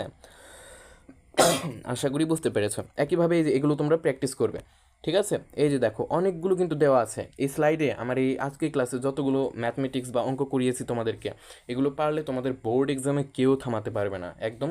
তোমরা এই অধ্যায় থেকে মানে যত মার্কস পাওয়া দরকার, ঠিক আছে, তোমাদের এনসিটিভি অনুযায়ী, ঠিক আছে, তোমাদের মানে তোমাদের প্রশ্নে যেভাবে মান বন্টন দেওয়া থাকে, ঠিক আছে, সেই হিসেবে তোমরা একদম এই অধ্যায় থেকে পূর্ণ মান তোমরা ক্যারি করতে পারবে, ঠিক আছে। আশা করি বুঝতে পেরেছো। একইভাবে এগুলো তোমরা প্র্যাকটিস করবে, ঠিক আছে। এই স্লাইডটি প্র্যাকটিস করবে।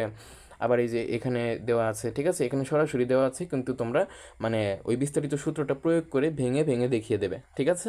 মানে তোমার এই যে এইভাবে এই যে বিয়োগ চিহ্ন, মানে প্রথম অংশ দ্বিতীয় অংশ, প্রথম অংশ থেকে দ্বিতীয় অংশ বিয়োগ করব, তারপরে ভাগ করব কতটি 9 দ্বারা কতটি 0 দ্বারা, ঠিক আছে। এইভাবে বিস্তারিত করবে, তোমাদের মৌলিক জ্ঞান আরও শক্তিশালী হবে, ঠিক আছে। এই যে এগুলো প্র্যাকটিস করবে, ঠিক আছে।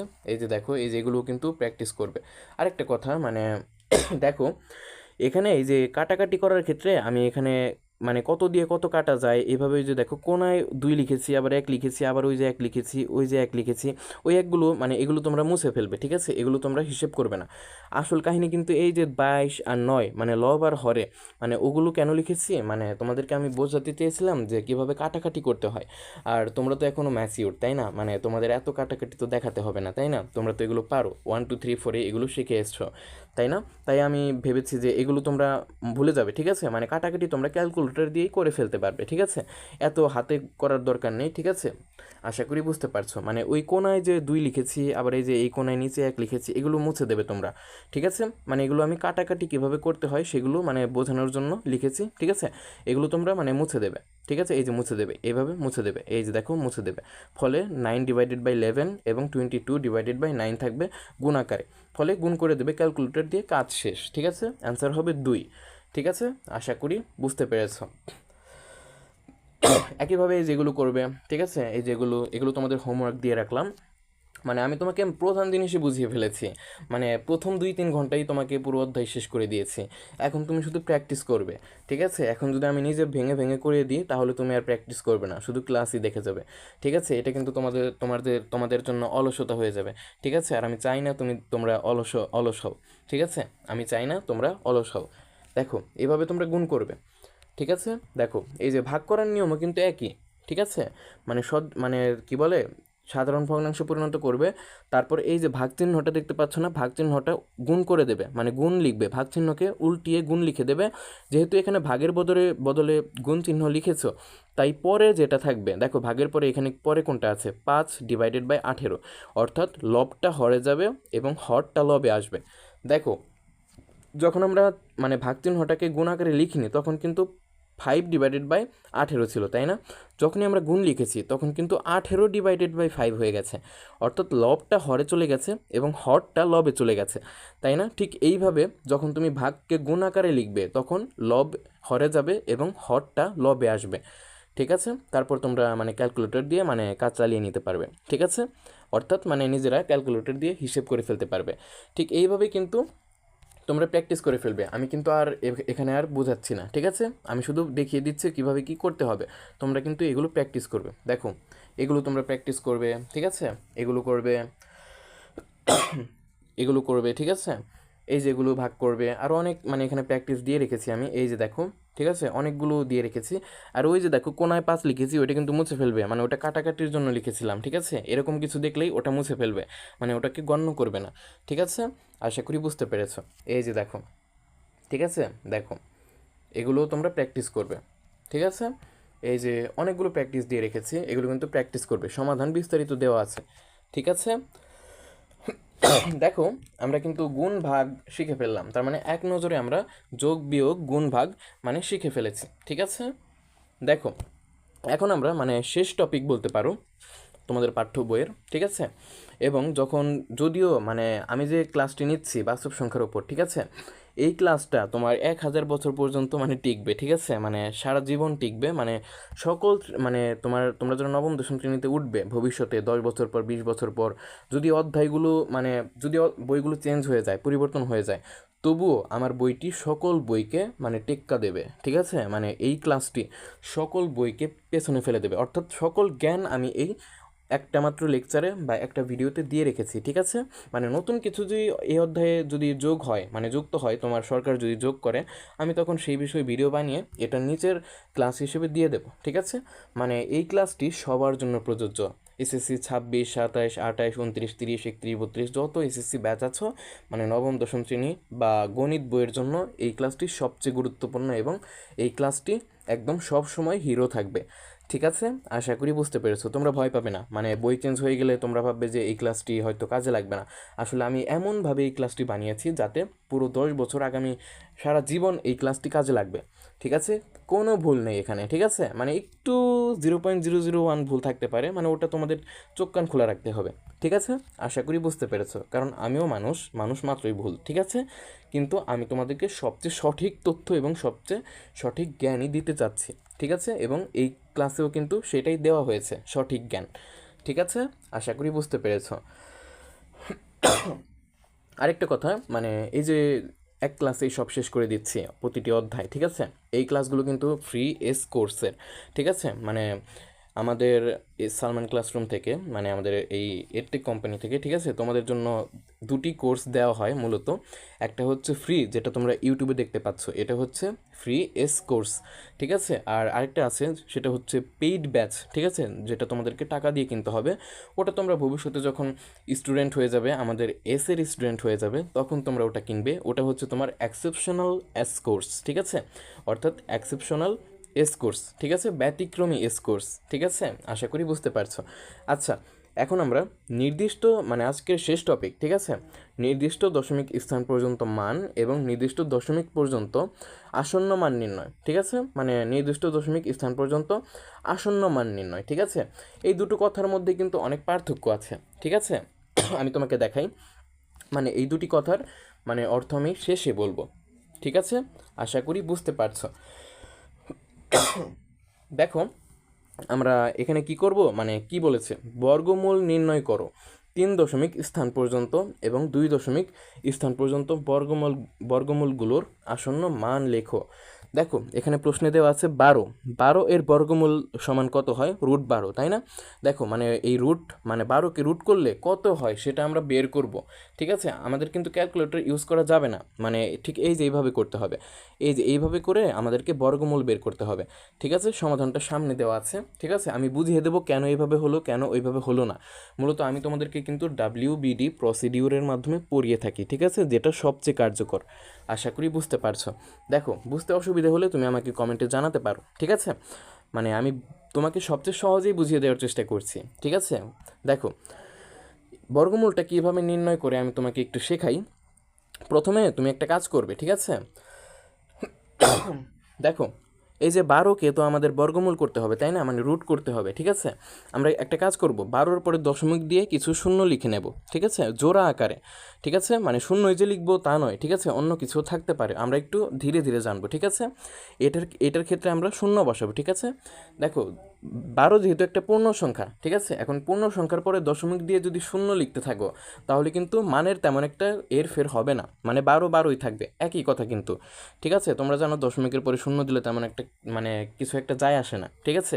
এরকম কিছু একটা শুনেছো, মানে ঠিক ওই কথাটি আমি বোঝাতে চাইছি, ঠিক আছে? দেখো মানে বর্গমূলটা কোথায় লিখবো আমরা, এই যেভাবে দুটো খাড়া দাগ দেবো দুই পাশে, ঠিক আছে? এবং দেখো এই পাশে মানে এই যে এখানে 3.464 দেখতে পাচ্ছ না, এটা হচ্ছে এই √12, অর্থাৎ 12কে বর্গমূল করলে বা রুট করলে যে মানটি পাবো সেটা আমরা এই যে দেখো এইটা হবে, মানে এইখানে বসাবো, ঠিক আছে? আশা করি বুঝতে পারছো। দেখো এখন আমরা গুণ করব, মানে এমন একটা সংখ্যা দ্বারা এখানে এবং এখানে গুণ করব, ঠিক আছে, যাতে এই যে 12-র কাছাকাছি হয়, ঠিক আছে? মানে 12-র কাছাকাছি হয় যাতে 12 থেকে এই সংখ্যাটি আমরা বিয়োগ করতে পারি, ঠিক আছে? দেখো মানে ভাগের মতোই করব আমরা, ঠিক আছে? দেখো কিভাবে, মানে পাঠ্য বই এভাবে এই গঠনে দেওয়া আছে, আমি এইভাবে করাচ্ছি, ঠিক আছে? দেখো দেখো 3 দ্বারা 3কে গুণ করেছি, মানে এখানেও 3 দিয়েছি, এখানেও 3 দিয়েছি, 3 তিরিক্ষে 9, এই যে দেখো 9 বসিয়েছি। এখন দেখো 12 থেকে 9, ঠিক আছে? দেখো ঠিক আছে, আমি তোমাকে বোঝাই, 3 তিরিক্ষে 9 হয়েছে কিন্তু, ঠিক আছে? এখন কথা হচ্ছে 9 থেকে 3 তিরিক্ষে 9 হয়েছে, তাই না? এখন 12 থেকে 9 তুমি বিয়োগ করে দাও, কত হয় দেখো তো, 3 হবে, ঠিক আছে? কিন্তু একটা নিয়ম আছে, মানে যেহেতু তুমি বিয়োগ করে ফেলেছো তার মানে পরের এক জোড়া নামবে, মানে জোড়া জোড়া আকারে নামবে। আমরা কি করব, এই যে শূন্য লিখেছি না অনেকগুলো, এই শূন্যগুলোকে মানে জোড়া বানাবো, মানে দুইটি মিলে তো এক জোড়া, তাই না? দুইটি শূন্য মিলে এক জোড়া, আবার দুইটি শূন্য মিলে এক জোড়া, আবার দুইটি শূন্য মিলে এক জোড়া, এইভাবে যখন আমরা বিয়োগ করব প্রতিবার তখন আমরা এই এক জোড়া মানে শূন্যগুলোকে নামিয়ে দেব। এখন দেখো আমরা কিন্তু 12 থেকে 9 বিয়োগ করেছি, তাই না? যেহেতু বিয়োগ করে 3 পেয়েছি, তাই এখন এই এক জোড়া শূন্য নেমে যাবে, দেখো এক জোড়া মানে কি দুইটি শূন্য নেমে যাবে, ফলে দেখো এখানে কিন্তু 300 হয়ে গেছে, তাই না? দেখো আগে ছিল 3, কিন্তু আমরা এক জোড়া শূন্য নামিয়ে ফেলেছি, তাই কিন্তু এখানে 300 হয়ে গেছে, তাই না? এখন দেখো কি করবে, এই দশমিকটা কিন্তু তোমরা বসিয়ে দেবে, ঠিক আছে? আশা করি বুঝতে পারছো, দশমিকটা বসিয়ে দেবে, ঠিক আছে? দেখো এখন আমরা এমন কিছু দ্বারা এইখানে আর এই যে এখানে গুণ করব, ঠিক আছে, যাতে এই 300-র কাছাকাছি হয় কোনো একটা সংখ্যা আসে, যাতে আবার বিয়োগ করতে পারি, ঠিক আছে? অথবা তোমাকে একটা নিয়ম বলি, তোমাদের পাঠ্য বইয়ে যেভাবে টিচাররা পড়িয়ে থাকে, ঠিক আছে, সেভাবে বোঝাই প্রথমে, তারপরে আমি তোমাকে বোঝাবো, ঠিক আছে? দেখো দশমিকটা বসিয়ে দিয়েছো, তাই না? এখন তুমি এই যে 3-এর ডবল, ঠিক আছে, এইখানে বসাও, আগে বসিয়ে একটু ফাঁকা রেখো, ঠিক আছে? মানে একটু বাম দিকে বসিও, ফাঁকা ফাঁকা রেখে 6 বসাবে, 3-এর ডবল কত, 6, 3 দুগুণে 6, এই যে 6 বসিয়েছি না? এখন এই 6 বসানোর ফলে এই 6-এর পাশে আরেকটা সংখ্যা যত দেবে সেই সংখ্যাটা এখানে যেটা বসাবে এই দশমিকের পরে সেখানেও সেটাই বসাবে, ঠিক আছে? দেখো 6-এর পাশে 4 বসিয়েছি এবং দশমিকের পরে কিন্তু 4ও বসিয়েছি, মানে এখানে যে 4 বসিয়েছি এখানে সেই 4ই বসিয়েছে। এখন তুমি 64 আর 4কে গুণ করো, 256 পাবে, ঠিক আছে? মূলত এইভাবে করা হয়, ঠিক আছে? মানে এটা ডবল এখানে লিখবে এবং পাশে আরেকটা সংখ্যা লিখবে, যাতে মানে এই যে এই 300-র কাছাকাছি কোনো একটা সংখ্যা আসে, যাতে আমরা বিয়োগ করতে পারি। মূল কথা সবচেয়ে সহজ ভাষায় যদি বলি, যে এখানে 300 পেয়েছি আমরা, তাই না? এই এক জোড়া শূন্য নামানোর ফলে 3 থেকে 300তে পরিণত হয়ে গেছে। এখন এইখানে এবং এইখানে এমন দুটো সংখ্যা দ্বারা গুণ করতে হবে যাতে এই দুটো গুণ করার ফলে এই 300-র কাছাকাছি কোনো একটা মান আসে, যাতে আমরা 300 থেকে ওই কাছাকাছি মান আসা মানটাকে আমরা বিয়োগ করলে মানে বিয়োগ করতে পারি, ঠিক আছে? তুমি 64 আর 4কে গুণ করো, দেখবে 256 পাবে, ঠিক আছে, আসল কথা এই এই নিয়মে আসে। ঠিক আছে, আশা করি বুঝতে পেরেছো। 300 থেকে 256 বিয়োগ করলে কত আসে দেখো তো, 44 আসে। ঠিক আছে, যেহেতু বিয়োগ করে ফেলেছি তাই পরের এক জোড়া শূন্য নেমে আসবে, অর্থাৎ দুটো শূন্য এই যে দেখো নেমে এসেছে। ঠিক আছে, এই যে একটা শূন্য, এই যে একটা শূন্য, তার মানে 44 থেকে কত হয়ে গেল, 4400 হয়ে গেল, তাই না? আশা করি বুঝতে পেরেছো। ঠিক একইভাবে এখন এইখানে এমন একটা সংখ্যা নেব এবং এইখানে আরেকটা সংখ্যা নেব, যেই দুটো সংখ্যা অর্থাৎ এই সংখ্যা এবং ওই সংখ্যা গুণ করার ফলে এই 4400-র কাছাকাছি কোনো একটা সংখ্যা যাতে আসে, সেই হিসেবে আমরা এখানে একটা সংখ্যা বসাবো এবং এখানে একটা সংখ্যা বসাবো। দেখো এখানে আমরা 686 বসিয়েছি এবং এখানে 4-এর পরে 6 বসিয়েছি, অর্থাৎ 686 গুণ 6 করলে আমরা পাবো 4116। ঠিক আছে, এখন তুমি 4400 থেকে 4116কে বিয়োগ করে দাও, দেখবে তুমি কত পাবে, 284 পাবে। ঠিক আছে, এটাই কিন্তু পাবে। এখন যেহেতু বিয়োগ করে ফেলেছো, পরের এক জোড়া শূন্য নেমে আসবে, এই যে দেখো 284-র পাশে দুইটি শূন্য এসে গেছে, অর্থাৎ পরের সর্বশেষ এক জোড়া শূন্য নেমে এসেছে। তার মানে 2800, সরি এটা কত বলো তো, 28000, তাই না? 28400, তাই না?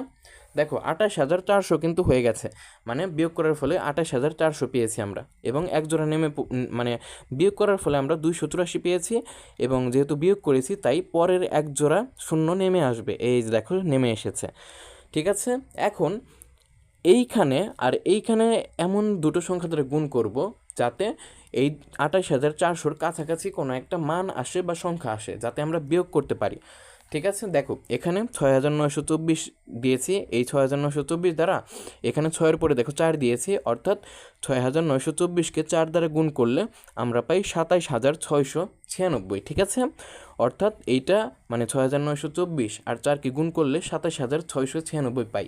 এখন তুমি সরাসরি 28400 থেকে তোমার 27696 বিয়োগ করো ক্যালকুলেটর দিয়ে। ঠিক আছে, তুমি পাবে 704। ঠিক আছে, এই পর্যন্ত কিন্তু আমরা থেমে গেছি। কেন থেমে গেছি দেখো, আমাদের কিন্তু 3 দশমিক স্থান পর্যন্ত বলেছে বর্গমূল নির্ণয় করতে, এবং 2 দশমিক স্থান পর্যন্ত বর্গমূলগুলোর আসন্ন মান লিখতে বলেছিল। অর্থাৎ আমরা দেখো দশমিকের পরে 1 ঘর 4, 2 ঘর 6, 3 ঘর 4, মানে দশমিকের পরে 3 ঘর পেয়ে গেছি। আর তো আমাদের বের করতে বলেনি, তাই আমরা আর পরিশ্রম করব না। ঠিক আছে, আশা করি বুঝতে পেরেছো। দেখো আমি যেভাবে বললাম যে এখানে যে সংখ্যা বসাবে এখানে আরেকটি সংখ্যা বসাবে, বসিয়ে গুণ করে এই 300-র কাছাকাছি যেন আসে, মানে এই সংখ্যাটা এখানে যে সংখ্যাটা আসবে সেই সংখ্যার কাছাকাছি যেন কোনো সংখ্যা আসে যাতে আমরা বিয়োগ করতে পারি। ঠিক এইভাবে তোমরা ধাপে ধাপে বিয়োগ করে যাবে, গুণ করে যাবে। ঠিক আছে, ঠিক আছে, তোমাদের পাঠ্য বই কীভাবে পড়ানো হয় আমি আরেকবার বোঝাবো। ঠিক আছে, দেখো পাঠ্য বইয়ে এইভাবে পড়ানো হয়, মানে নিয়মটা এইভাবে বলা হয়। ঠিক আছে, যে 3 এবং 3 গুণ করলে 9 হয়। এখন 12 থেকে 9 বিয়োগ করলে 3 হয়। ঠিক আছে, যেহেতু বিয়োগ করে ফেলেছো তাই এক জোড়া শূন্য নেমে আসবে। সবসময় যে শূন্যই নামবে তা নয়, আসলে বিভিন্ন ক্ষেত্রে বিভিন্ন রকম হবে। কীরকম, এখানে শূন্য তো আমরা দশমিকের পরে অর্থাৎ 12.00 তো আমরা নিজেরা বানিয়ে লিখেছি, তাই না? কারণ লিখলে কোনো ক্ষতি হবে না। ঠিক আছে, লেখা যায়। অর্থাৎ যেহেতু বিয়োগ করেছো 12 থেকে 9 3 হয়েছে, তাই তোমাকে এক জোড়া শূন্য নামিয়ে দিতে হবে। এখন এখানে 3 ছিল, তাই না? এই 3-এর ডবল এখানে লিখবো, একটু ফাঁকা রাখবো কিন্তু, কারণ ওই যে 4 লিখতে হবে। ঠিক আছে, কেন লিখতে হবে একটু পরে বলছি। দেখো পাঠ্য বইয়ের নিয়ম বলছি, কিন্তু মনোযোগ দাও। ঠিক আছে, দেখো 3-এর ডবল কিন্তু 6। এখন 6-এর পাশে তোমার যত সংখ্যা তুমি বসাতে পারো, মানে যত অঙ্ক তুমি বসাতে পারো, ঠিক আছে, বসাতে পারবে, কিন্তু একটু বুঝে শুনে বসাতে হবে, কারণ বেশি বসালে কিন্তু 300-র চেয়ে বড় হয়ে যাবে, তখন কিন্তু মানে বিয়োগ করতে পারবে না। ঠিক আছে, তাই 6-এর পাশে আমরা 4 বসিয়েছি, এবং 6-এর পাশে যেহেতু এইখানে 4 বসিয়েছি তাই এখানেও কিন্তু 4 বসাতে হবে, অর্থাৎ এখানে তাহলে এখানে 64 হয়ে যায় আর এখানে 4 হয়ে যায়, অর্থাৎ 64 আর 4 কি গুণ করলে 256 হয়। ঠিক আছে, আবার বিয়োগ করো 44 হবে, এবং যেহেতু বিয়োগ করেছো তাই পরের এক জোড়া শূন্য নেমে আসবে, এই যে দেখো 4400 হয়ে গেছে। ঠিক আছে, এখন 3 মানে দশমিকটা কিন্তু দিতে হবে। ঠিক আছে, তোমরা কিন্তু ভুলে যাও না, দশমিকটা দিতে হবে, অর্থাৎ 3.4 পর্যন্ত আমরা সরি দেখো 3 দশমিক পর্যন্ত গেছিলাম। এখানে 44টা এসেছিল, মানে বিয়োগ করে 300 বিয়োগ 256 44 হয়েছিল। যেহেতু বিয়োগ করেছি তাই পরের এক জোড়া শূন্য নেমে আসবে, এই যে দেখো 4400 হয়ে গেছে পরের এক জোড়া শূন্য নামার ফলে। ঠিক আছে, দেখো এখন এখানে 3 দশমিক পর্যন্ত আমরা এসেছিলাম, তাই না? অর্থাৎ 3.4 পর্যন্ত আমরা করেছিলাম। এখন দশমিকটা ভুলে যাও। ঠিক আছে, তাহলে কত থাকে 34। এখন 34-এর দ্বিগুণ কত বলো তো? 34 দুগুণে কিন্তু 68 হয়। এই যে দেখো 34-এর দ্বিগুণ আমরা 68 এখানে লিখেছি, ঠিক আছে। এখন এইটার পাশে যতগুলো অঙ্ক তুমি চাইলে লিখতে পারো, কিন্তু ভেবে চিন্তে লিখতে হবে। আমরা 68-এর পাশে একটা 6 লিখেছি এবং এখানে যেহেতু 6 লিখেছি তাই এইখানেও 6 দ্বারা গুণ করতে হবে, মানে এখানেও 6 লিখতে হবে। এখন তুমি 686 আর এখানে 6 দ্বারা গুণ করো, মানে 686কে 6 দ্বারা গুণ করো, তাহলে কিন্তু 4116 পাবে। এখন তুমি 4400 থেকে 4116 বিয়োগ করো, দেখবে 284 পাবে, ঠিক আছে। যেহেতু বিয়োগ করে ফেলেছো তাই পরের সর্বশেষ এক জোড়া শূন্য নেমে আসবে, এই যে দেখো 00, ঠিক আছে। এখন যেহেতু আমরা 3.4, ঠিক আছে, 3.46 পর্যন্ত করেছি, 3.46 দশমিকটা ভুলে যাও। 346-এর দ্বিগুণ কত? 346-কে মানে 2 গুণ করো, মানে 2 দ্বারা গুণ করো, দ্বিগুণ কত হয় জানো? 692, ঠিক আছে।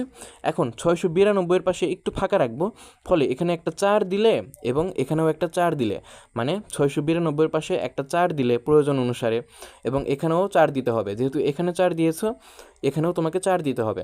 এখন তুমি 6924-কে 4 দ্বারা গুণ করো, 27696 পাবে, ঠিক আছে। আরেকটা কথা, এই 4400 থেকে 4116-কে বিয়োগ করো, ঠিক আছে, তুমি কিন্তু মানে 284 পাবে।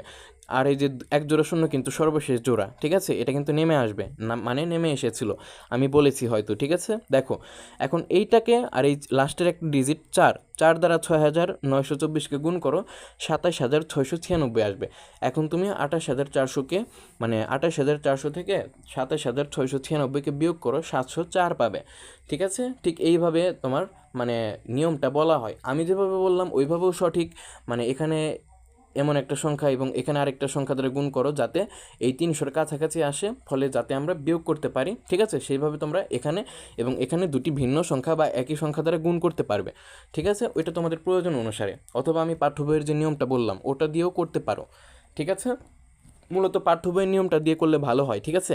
কারণ তুমি তো এত বড় সংখ্যাকে বুঝতে পারবে না যে এত দ্বারা এতকেই গুণ করতে হবে, ওটা তো তোমাকে বারবার ক্যালকুলেটর চাপতে হবে, ঠিক আছে। ফলে মানে তোমার দেরি হবে এই ধরনের অঙ্ক করতে, ঠিক আছে। তোমরা পাঠ্য বইয়ের মানে পাঠ্য বইয়ের ইগুলোই কিন্তু করবে, পাঠ্য বইয়ের নিয়মটাই অনুসরণ করবে, ঠিক আছে। আশা করি বুঝতে পেরেছ। দেখো আমি কিন্তু এটা খুব সুন্দরভাবে বুঝিয়ে দিয়েছি। আচ্ছা, তোমাদেরকে বলেছিলাম যে নির্দিষ্ট দশমিক স্থান পর্যন্ত মান এবং নির্দিষ্ট দশমিক স্থান পর্যন্ত আসন্ন মান, এই দুটি কথার মধ্যে পার্থক্য রয়েছে, তাই না? দেখো আমরা কিন্তু বর্গমূল পেয়ে গেছি, বলতো কোনটুকু বর্গমূল, মানে √12 করলে কত মান আসে, সেই মানটা কোথায় লেখা আছে? এই যে দেখো 3.464, এটা হচ্ছে √12-র মান, অর্থাৎ 12কে রুট করলে আমরা এইটা পাবো 3.464, ঠিক আছে। আমরা এই পর্যন্তই কেন করলাম, মানে থেমে গেলাম কেন? ওই যে আমাদের তো 3 দশমিক স্থান পর্যন্ত বের করতে বলেছে, তাই না? বেশি করে তো আর লাভ নেই, মানে বৃথায় মানে পরিশ্রম করবো, ঠিক আছে। তোমরা নিজেরা উৎসাহের সঙ্গে করতে পারো, মানে বাড়িতে থাকলে, ঠিক আছে। এক্সাম হলে আবার পণ্ডিতি করতে যেও না, ঠিক আছে। তখন তোমাদের যেটা বলবে সেটাই করতে যেও, ঠিক আছে, না হলে কিন্তু মানে সময় চলে যাবে। দেখো নির্দিষ্ট দশমিক স্থান পর্যন্ত আসন্ন মান, দেখো 3 দশমিক স্থান পর্যন্ত, এই যে দেখো 3.464, এটা তো আমরা 3 দশমিক স্থান পর্যন্ত বের করেছি। কিন্তু নির্দিষ্ট দশমিক স্থান পর্যন্ত আসন্ন মান মানে হচ্ছে যে তোমাকে যেহেতু এখানে বলে দিয়েছে 2 দশমিক স্থান পর্যন্ত নির্ণয় করো বর্গমূলগুলোর আসন্ন মান। দেখো আমরা 2 দশমিক যাব, মানে দশমিকের পরে 2 ঘর যাব। দেখো দশমিকের পরে 2 ঘর গেলে 3.46 হয়, ঠিক আছে। আরেকটা নিয়ম বলে দিচ্ছি তোমাকে, ধরো তোমাকে 6 পর্যন্ত বের করতে বললো, এখন তুমি 6 পর্যন্ত লিখবে, কিন্তু একটা নিয়ম আছে যে 6-এর পরে যদি এমন কোনো সংখ্যা থাকে যেটা তোমার 5-এর সমান অথবা 5-এর চেয়ে বড়, তাহলে কিন্তু এই 6-এর সঙ্গে 1 যোগ করতে হবে। যদি 6-এর পরে এমন কোনো সংখ্যা থাকে যেটা 5-এর ছোট এবং 5ও না, ঠিক আছে, মানে 5 তো হতেই পারবে না, উল্টো 5-এর ছোট হতে হবে, তাহলে কিন্তু তোমাকে এই 6-এর সঙ্গে 1 যোগ করতে হবে না, তুমি শুধু এই 3.46 লিখে দিলেই হয়ে যাবে। এই যে দেখো যেটা আমি করেছি, 2 দশমিক স্থান পর্যন্ত আসন্ন মান 3.46 লিখেছি। আসলে কিন্তু 3.47 মানে লিখতে পারবে না, কারণ কি দেখো 6-এর পরে কিন্তু 4 আছে, 4 কিন্তু 5-এর সমান নয়, 5-এর চেয়ে ছোট, ঠিক আছে। যদি 4টা 5-এর সমান হতো বা 5-এর চেয়ে বড় হতো, তাহলে কিন্তু আমরা এই 6-এর সঙ্গে মানে আগের ঘরের সঙ্গে আমরা 1 যোগ করে দিতাম, ঠিক আছে। আশা করি বুঝতে পেরেছো, এটাই কিন্তু মানে নিয়ম, ঠিক আছে। এটা হচ্ছে তোমার বর্গমূল নির্ণয়ের, এই যে এটা হচ্ছে নিয়ম, আর এগুলো তো দশমিক পর্যন্ত মান নেওয়ার নিয়ম, তাই না? আশা করি বুঝতে পেরেছো। দেখো তোমাদেরকে একটা জিনিস আরেকটা অঙ্ক করাই, ঠিক আছে, আরও অঙ্ক করাবো তোমাদেরকে। এই ধারণাটা মানে ভেঙে দিই যে তোমরা মনে করছো হয়তো ভাইয়া তো 12 ছিল, 12কে দশমিক দিয়ে শূন্য শূন্য দিয়ে অন্য কিছু বানিয়ে ফেললো, সবসময় কি এইভাবেই করতে হবে? দেখো না, মানে সবসময় এইভাবে করতে হবে না। আসলে এই যে পূর্ণ সংখ্যা ছিল তো, তাই দশমিক দিয়ে মানে এটাকে মানে শূন্য শূন্য দিয়ে মানে তোমার কি বানিয়ে নিয়েছি, এটাকে আবৃত্ত বানিয়ে নিয়েছি, কারণ শূন্যর উপর তুমি পৌনঃপুনিক দাও আবৃত্ত হয়ে যাবে, ঠিক আছে। আশা করি বুঝতে পেরেছো। এখন আমরা এইটার বর্গমূল করব 0.25। দেখো 0.25-এর বর্গমূল করব মানে রুট 0.25 করব, কিন্তু 0.25কে তুমি বিস্তৃতি করো, 0.252525 আসবে, ঠিক আছে। এটা হচ্ছে বিস্তৃতি করা মান। এখন আমরা ঠিক এইটাকেই মানে দুই পাশে খাড়া দাগ দিয়ে মানে রিপ্রেজেন্ট করব, মানে দেখো মানে এখন আমরা বর্গমূল নির্ণয় করব, ঠিক আছে। দেখো 5 দ্বারা আমরা এখানে ধরো 5 দ্বারা এবং এখানে শূন্য দ্বারা মানে শূন্য দিলাম, ঠিক আছে, 5 শূন্য শূন্যই কিন্তু হবে, ঠিক আছে। এবং দশমিকটা দেওয়ার দরকার নেই, ঠিক আছে। শূন্য দশমিক তো মানে মানে শূন্য দশমিক কোনো কিছু মানে তো শূন্য দশমিকটা না লিখলেও চলে, ঠিক আছে, সেটাই বলছি আর কি। দেখো 5 দ্বারা শূন্যকে গুণ করলে শূন্য, 5 শূন্য শূন্য, আসলে শূন্যকে লিখতে হয় না, ঠিক আছে, না লিখলেও চলে, মানে তুমি না লিখলেও চলবে। তখন তোমার এখানে দশমিকটা দিতে হবে, এই যে দেখো যেহেতু শূন্য এনে ফেলেছো তাই এখানে একটা দশমিক দিয়ে দাও, ঠিক আছে, কারণ এই যে দেখো শূন্যর পরে এখানে দশমিক আছে। অর্থাৎ এখন আমরা কি করব, দেখো এই 5 দ্বারা এখানে আরেকটা সংখ্যা নেব, 5 নিলাম, ঠিক আছে, এখানে যেহেতু 5 নিয়েছি তাই এখানে আমরা 5 নিলাম, অন্য কিছু নিতে পারতে বেশি বা কম, কিন্তু এই যে জোড়া আকারে নামবে, ঠিক আছে, তোমরা একটু মনে রাখো জোড়া করে রাখবে, ঠিক আছে, প্রতিটি মানে সংখ্যাকে মানে জোড়া করে রাখবে, অর্থাৎ 25 এক জোড়া, 25 আরেক জোড়া, 25 আরেক জোড়া, ঠিক আছে, দুইটি মিলেই তো এক জোড়া হয়, তাই না? দেখো 5 × 5 25 করেছি, তুমি চাইলে 5 × 6 5 6 30ও করতে পারো, কিন্তু 25 থেকে 30 কি মানে বাদ দেওয়া যায় তুমি বলো? মানে ছোট থেকে বড় বিয়োগ করছি, এটা কিন্তু ঝামেলা হয়ে যাবে, ঠিক আছে। সেই ঝামেলাটা এড়ানোর জন্য আমরা কি করি, 5 × 5 করি, মানে সমান বানানোর চেষ্টা করি অথবা ছোট রাখার চেষ্টা করি। তুমি 4 5 20ও দিতে পারতে, তখন মানে আরও বেশি করতে হতো, ঠিক আছে। যাই হোক আমরা 5 × 5 করব। দেখো 5 × 5 করব, 5 5 25 হয়, ঠিক আছে। এখন 25 থেকে 25 বিয়োগ করলে কিন্তু শূন্য হয়, ঠিক আছে, ওইটা লেখার দরকার নেই, ঠিক আছে। তোমরা পরের জোড়াটা নামিয়ে দাও, এই 25কে নামিয়ে দাও, ঠিক আছে। আশা করি বুঝতে পেরেছো। দেখো এখন 0.5, ঠিক আছে। দেখো আমরা কিন্তু এই 25 আর এই 25 বিয়োগ করলে শূন্য হয়ে যায়। দেখো পরের এক জোড়াটা নামিয়ে দাও, 25 নামিয়ে দাও, ঠিক আছে। এখন কথা হচ্ছে এখানে একটা প্রবলেম হয়ে গেছে। কি প্রবলেম হয়ে গেছে? দেখো আমরা তো 0.5 পর্যন্ত করেছি, তাই না? এখন জিরোটা ভুলে যাও, দশমিকটা ভুলে যাও, এখন দশমিকটা ভুলে যাও, তাহলেই হবে। 0.5 মানে তো 5, তাই না?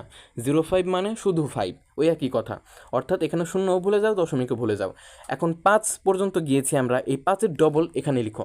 দেখো 5-এর ডবল 10 লিখেছি, আশা করি বুঝতে পেরেছো। 5-এর ডবল কিন্তু এখানে 10 লিখেছি, ঠিক আছে। এখন 5-এর ডবল 10 লিখেছি, ঠিক আছে। দেখো 5-এর ডবল 10 লিখেছি, একটু ফাঁকা রাখবো পাশে যাতে আরেকটা সংখ্যা বসাতে পারি। দেখো এখানে কথা হচ্ছে কি, এখন এই যে 10 দেখতে পাচ্ছ, ঠিক আছে, 10 দেখতে পাচ্ছ, এখানে তো 10 পাশে কিন্তু 0 2 আছে, ঠিক আছে। এখানে 10 দেখতে পাচ্ছ এবং এখানে 0 2 এনেছি, এখানে যেহেতু 0 2 এনেছি তাই এখানেও 0 2 দিতে হবে। এখন দেখো এখানে 0 2 দেওয়ার ফলে এটা কিন্তু 1002 হয়ে গেছে, তাই না? একক দশক শতক হাজার, অর্থাৎ 1002 হয়ে গেছে। এবং এখানে 0 2 তো এসে গেছে, কারণ এখানে 0 2 দিয়েছি 10-এর পাশে, তার মানে এখানেও 0 2 দিতে হবে। কিন্তু তুমিই বলো, এখন যদি এই 1002 দ্বারা, ঠিক আছে, 1002 দ্বারা যদি মানে 2কে গুণ করি, ঠিক আছে, আই হোপ 1002 দ্বারা গুণ করলে, ঠিক আছে, 1002 দ্বারা যদি মানে 2কে গুণ করি, মানে 0 2 আর 2 তো একই কথা। 1002 দ্বারা যদি এই 0 2কে বা 2কে গুণ করি, তাহলে কিন্তু আমাদের এই 25-এর চেয়ে বেশি চলে আসবে, ঠিক আছে। তখন কিন্তু 25 থেকে বড় সংখ্যাটা বিয়োগ করা মুশকিল হয়ে যাবে। তাই আমরা পরবর্তী এক জোড়া একসঙ্গে নামিয়ে দেব, ঠিক আছে। মানে 25কে একবার নামিয়েছিলাম, এখন এইটাকেও আমরা নামিয়ে দেব, কারণ এখানে বড় সংখ্যা পেয়ে গেছি।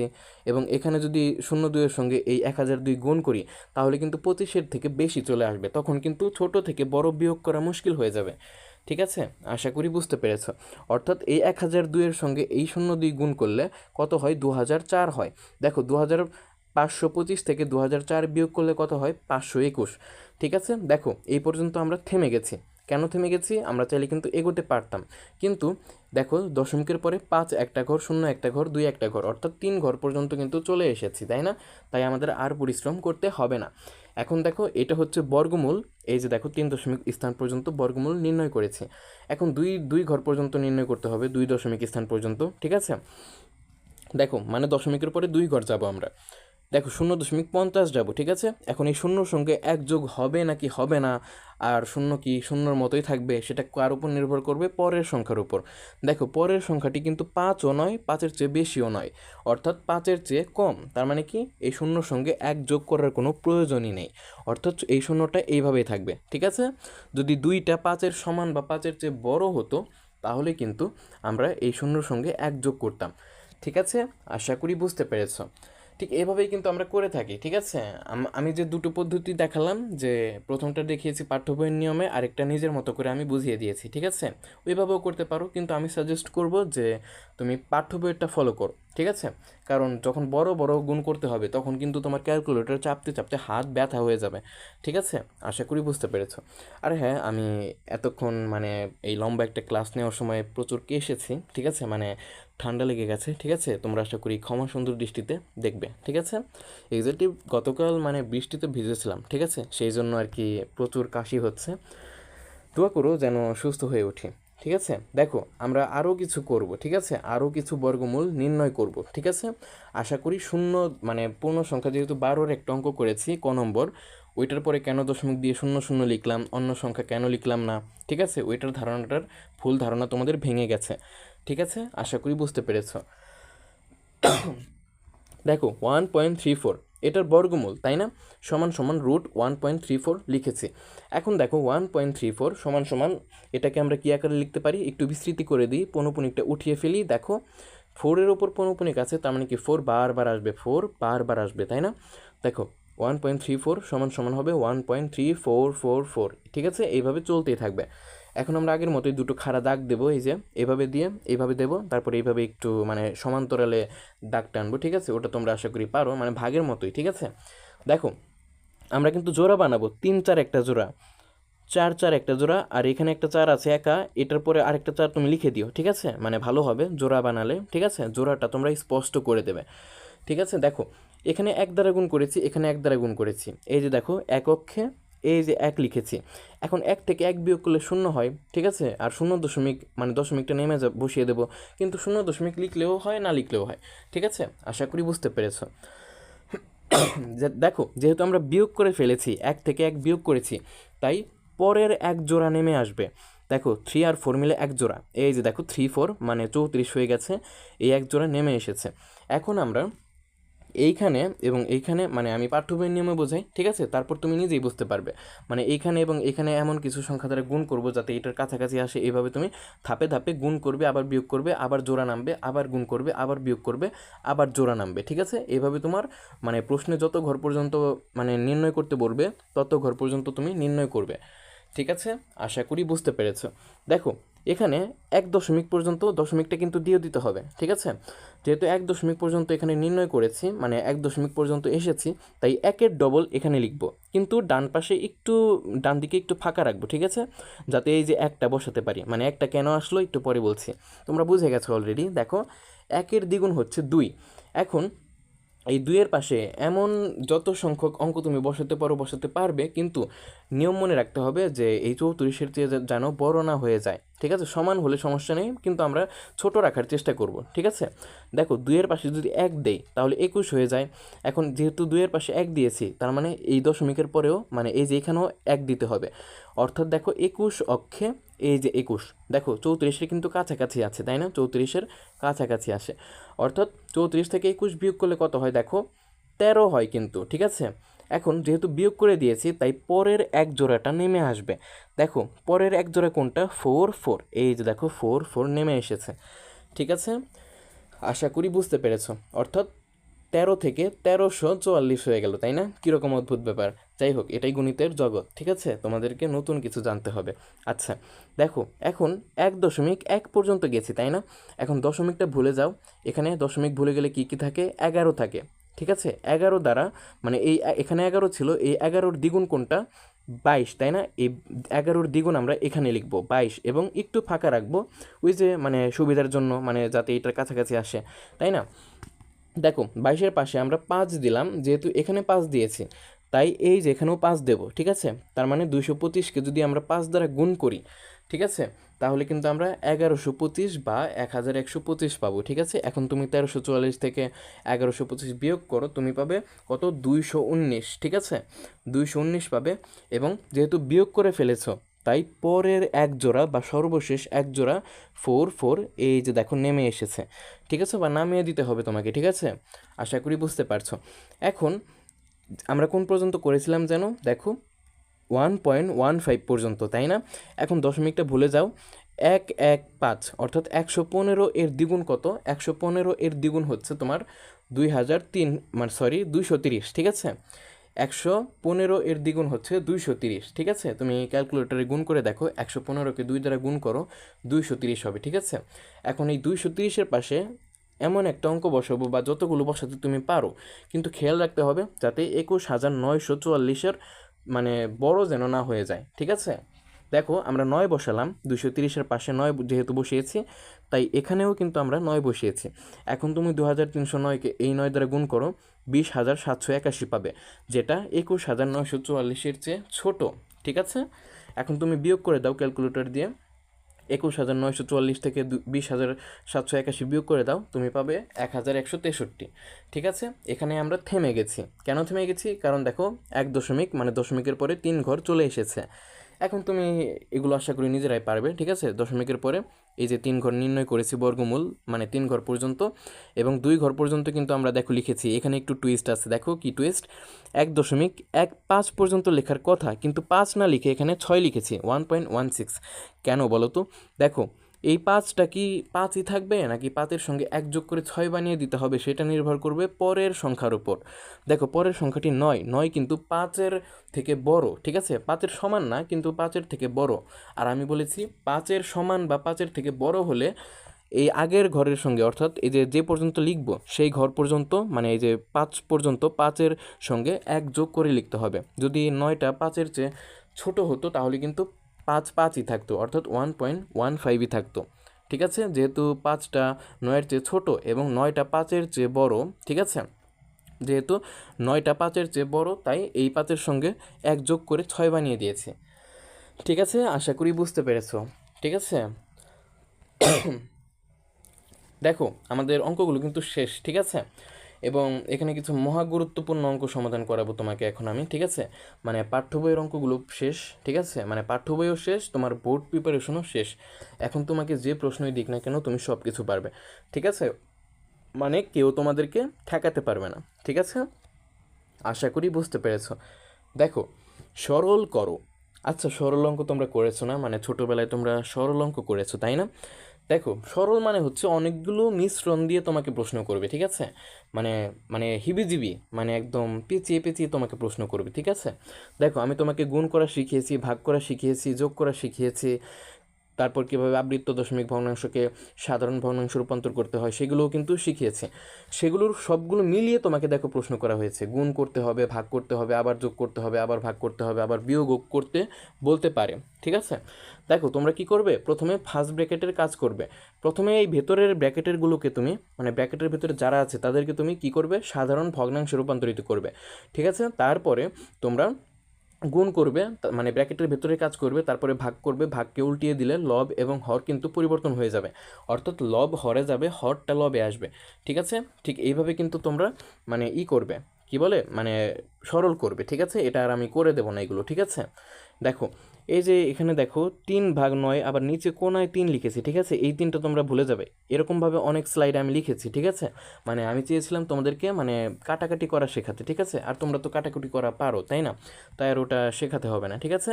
মানে এই যেটা কাটাকাটির জন্য ছিল, ঠিক আছে? আসল মানে সংখ্যা হচ্ছে 3 আর 9, 75 75, আর হরে আছে কি 90, এগুলো হচ্ছে আসল সংখ্যা, মানে ক্যালকুলেশনের মানে সংখ্যা, ঠিক আছে? আর কাটাকাটি করার সংখ্যাগুলো কিছু স্লাইডে লিখে দিয়েছিলাম, ঠিক আছে? সেগুলো মুছতে পারিনি, তোমরা সেগুলো মানে অ্যাভয়েড করবে, ঠিক আছে? আশা করি তোমরা কাটাকাটি করা পারো, ঠিক আছে? এভাবে কিন্তু সরল করতে হয়, ঠিক আছে? দেখো, আর এখন আমি মহাগুরুত্বপূর্ণ একটা মানে প্রশ্ন সমাধান করাবো, ঠিক আছে? তারপর কিছু এমসিকিউ সমাধান করাবো, সবচেয়ে গুরুত্বপূর্ণ এমসিকিউ, ঠিক আছে? দেখো, এই দুটি অঙ্ক আমি তোমাদেরকে একদম ভেঙে ভেঙে করিয়ে দেবো, ঠিক আছে? মানে শেষ অঙ্ক বলতে পারো, একদম অধ্যায়টি পুরো ভাজা ভাজা হয়ে গেছে বলতে গেলে, একদম কভার হয়ে গেছে, ঠিক আছে? কেউ তোমাদেরকে ভুল ধরতে পারবে না, সবচেয়ে সহজে বুঝিয়ে দিয়েছি। কে আছে, কে তোমাকে ঠেকাবে, ঠিক আছে? মানে সব বুঝিয়ে দিয়েছি তোমাকে, কেউ ভুল ধরতে পারবে না। কিন্তু জানার শেষ নেই, ঠিক আছে? মানে তুমি একটা জিনিস জানার পরে বলতে পারবে না যে আমি সব শিখে ফেলেছি, ঠিক আছে? আসলে জ্ঞানের সমুদ্র কিন্তু অনেক, ঠিক আছে? তোমরা নিজেরাই বুঝতে পারছো। আচ্ছা দেখো, √5 এবং 4, মানে √5 ও 4 দুইটি বাস্তব সংখ্যা। দেখতেই পাচ্ছ বাস্তব সংখ্যা, তাই না? মানে চোখের সামনে দেখতে পাচ্ছ, মানে এগুলো তো মানে বাস্তব, তাই না? মানে অবাস্তব সংখ্যাও আছে, ঠিক আছে? মানে তোমরা যখন ইন্টারমিডিয়েটে উঠবে, একাদশ দ্বাদশ শ্রেণীতে উঠবে, ঠিক আছে? সেই বিষয়ে তোমরা জটিল সংখ্যা নামে একটা অধ্যায় পাবে, ঠিক আছে? মানে সেই বিষয়ে তোমরা ভবিষ্যতে জানবে। মানে জটিল সংখ্যায় তোমার অবাস্তব সংখ্যা সম্পর্কে ধারণা আছে, সব আছে, ঠিক আছে? মানে ওগুলো তোমরা ইন্টারমিডিয়েটে বা একাদশ দ্বাদশ শ্রেণীতে জানবে, ঠিক আছে? মূলত ওই ভিডিওগুলো আমি আপলোড দেবো, ঠিক আছে? তোমাদের সিনিয়র ভাই আপুদের জন্য, ঠিক আছে? একাদশ দ্বাদশ উচ্চতর গণিত প্রথম পত্র দ্বিতীয় পত্র, ঠিক আছে? তোমরা কিন্তু আমার ভিডিওগুলো শেয়ার করে দেবে, ঠিক আছে? মানে সব জায়গায় শেয়ার করে দেবে, পুরো বাংলাদেশে ছড়িয়ে দেবে, ঠিক আছে? যাতে সবাই উপকার পেতে পারে, ঠিক আছে? দেখো, খ নম্বরে বলা হয়েছে √5 ও 4 এদের মধ্যে দুইটি অম্লজ সংখ্যা নির্ণয় করো, ঠিক আছে? √5 ও 4 এদের মধ্যে দুইটি অম্লজ সংখ্যা নির্ণয় করতে বলেছে। এবং গ নম্বরে বলা হয়েছে প্রমাণ করো যে √5 একটি অম্লজ সংখ্যা। এই যে গ নম্বর দেখতে পাচ্ছ, এটা হচ্ছে সবচেয়ে মহাগুরুত্বপূর্ণ, মানে মহারও মহা, ঠিক আছে? মানে মহাগুরুত্বপূর্ণেরও মহাগুরুত্বপূর্ণ, ঠিক আছে? এগুলো কিন্তু হুবহু সরাসরি তোমার মানে এক্সামে দিয়ে দেয় এসএসসিতে, ঠিক আছে? আশা করি বুঝতে পারছো। তোমাদের স্কুল এক্সামও আসতে পারে, ঠিক আছে? কারণ এগুলো ছাড়া এই অধ্যায়ের অঙ্ক নেই, ঠিক আছে?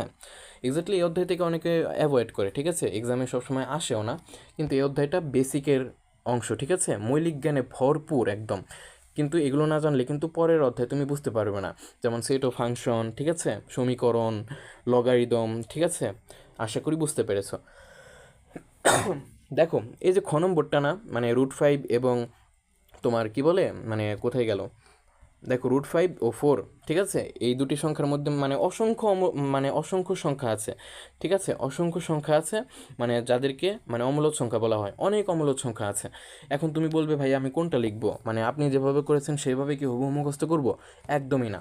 অঙ্ক মানেই তুমি বুঝে করবে, ঠিক আছে? মানে মনে রাখবে, মুখস্থ কেন আসবে? মুখস্থ বিদ্যা বলতে এই পৃথিবীতে কিছু হয় না, ঠিক আছে? এটা মনে রাখবে তোমরা সবসময়। দেখো, আমি যেভাবে করাচ্ছি আগে করাই, তারপরে তোমাকে মানে বুঝিয়ে দিচ্ছি, মানে বলছি যে কী করবে তুমি, ঠিক আছে? দেখো, √5কে ক্যালকুলেটরে চাপো, তুমি পাবে 2.2360679 ডট ডট ডট ডট। এবং আমরা মনে করব যে এ সমান 3.02022020222000222, মানে এরকম একটা সংখ্যা নিলে ধরো, এবং বি সমান এরকম একটা সংখ্যা নিলে 3.5055000555, ঠিক আছে? এখন এই যে এ সংখ্যা নিলে এবং বি সংখ্যা নিলাম, এটা আমি কোথা থেকে নিলাম? এটা তো প্রশ্ন করতেই পারো, তাই না? যে এটা কেন লিখলেন, অন্য কিছু কেন লিখলেন না? দেখো, আমি আগে এটুকু পড়ে শোনাই, তারপরে তোমাকে বোঝাচ্ছি। দেখো, স্পষ্টত এ ও বি উভয়ই বাস্তব সংখ্যা, এটা কিন্তু সত্যি কথা, যেহেতু দেখতে পাচ্ছ এবং গণনাও করতে পারছো প্রায়, মানে গণনা করতে পারছো না, মানে দশমিক যেহেতু চলতে আছে, তাই একদম অ্যাকুরেট গণনা করতে পারছো না, ঠিক আছে? মানে হিসেব তো করতে পারছো, তাই না? তাই এগুলো কিন্তু বাস্তব সংখ্যা, ঠিক আছে? দেখো, উভয় কিন্তু √5 অপেক্ষা বড় এবং 4 অপেক্ষা ছোট।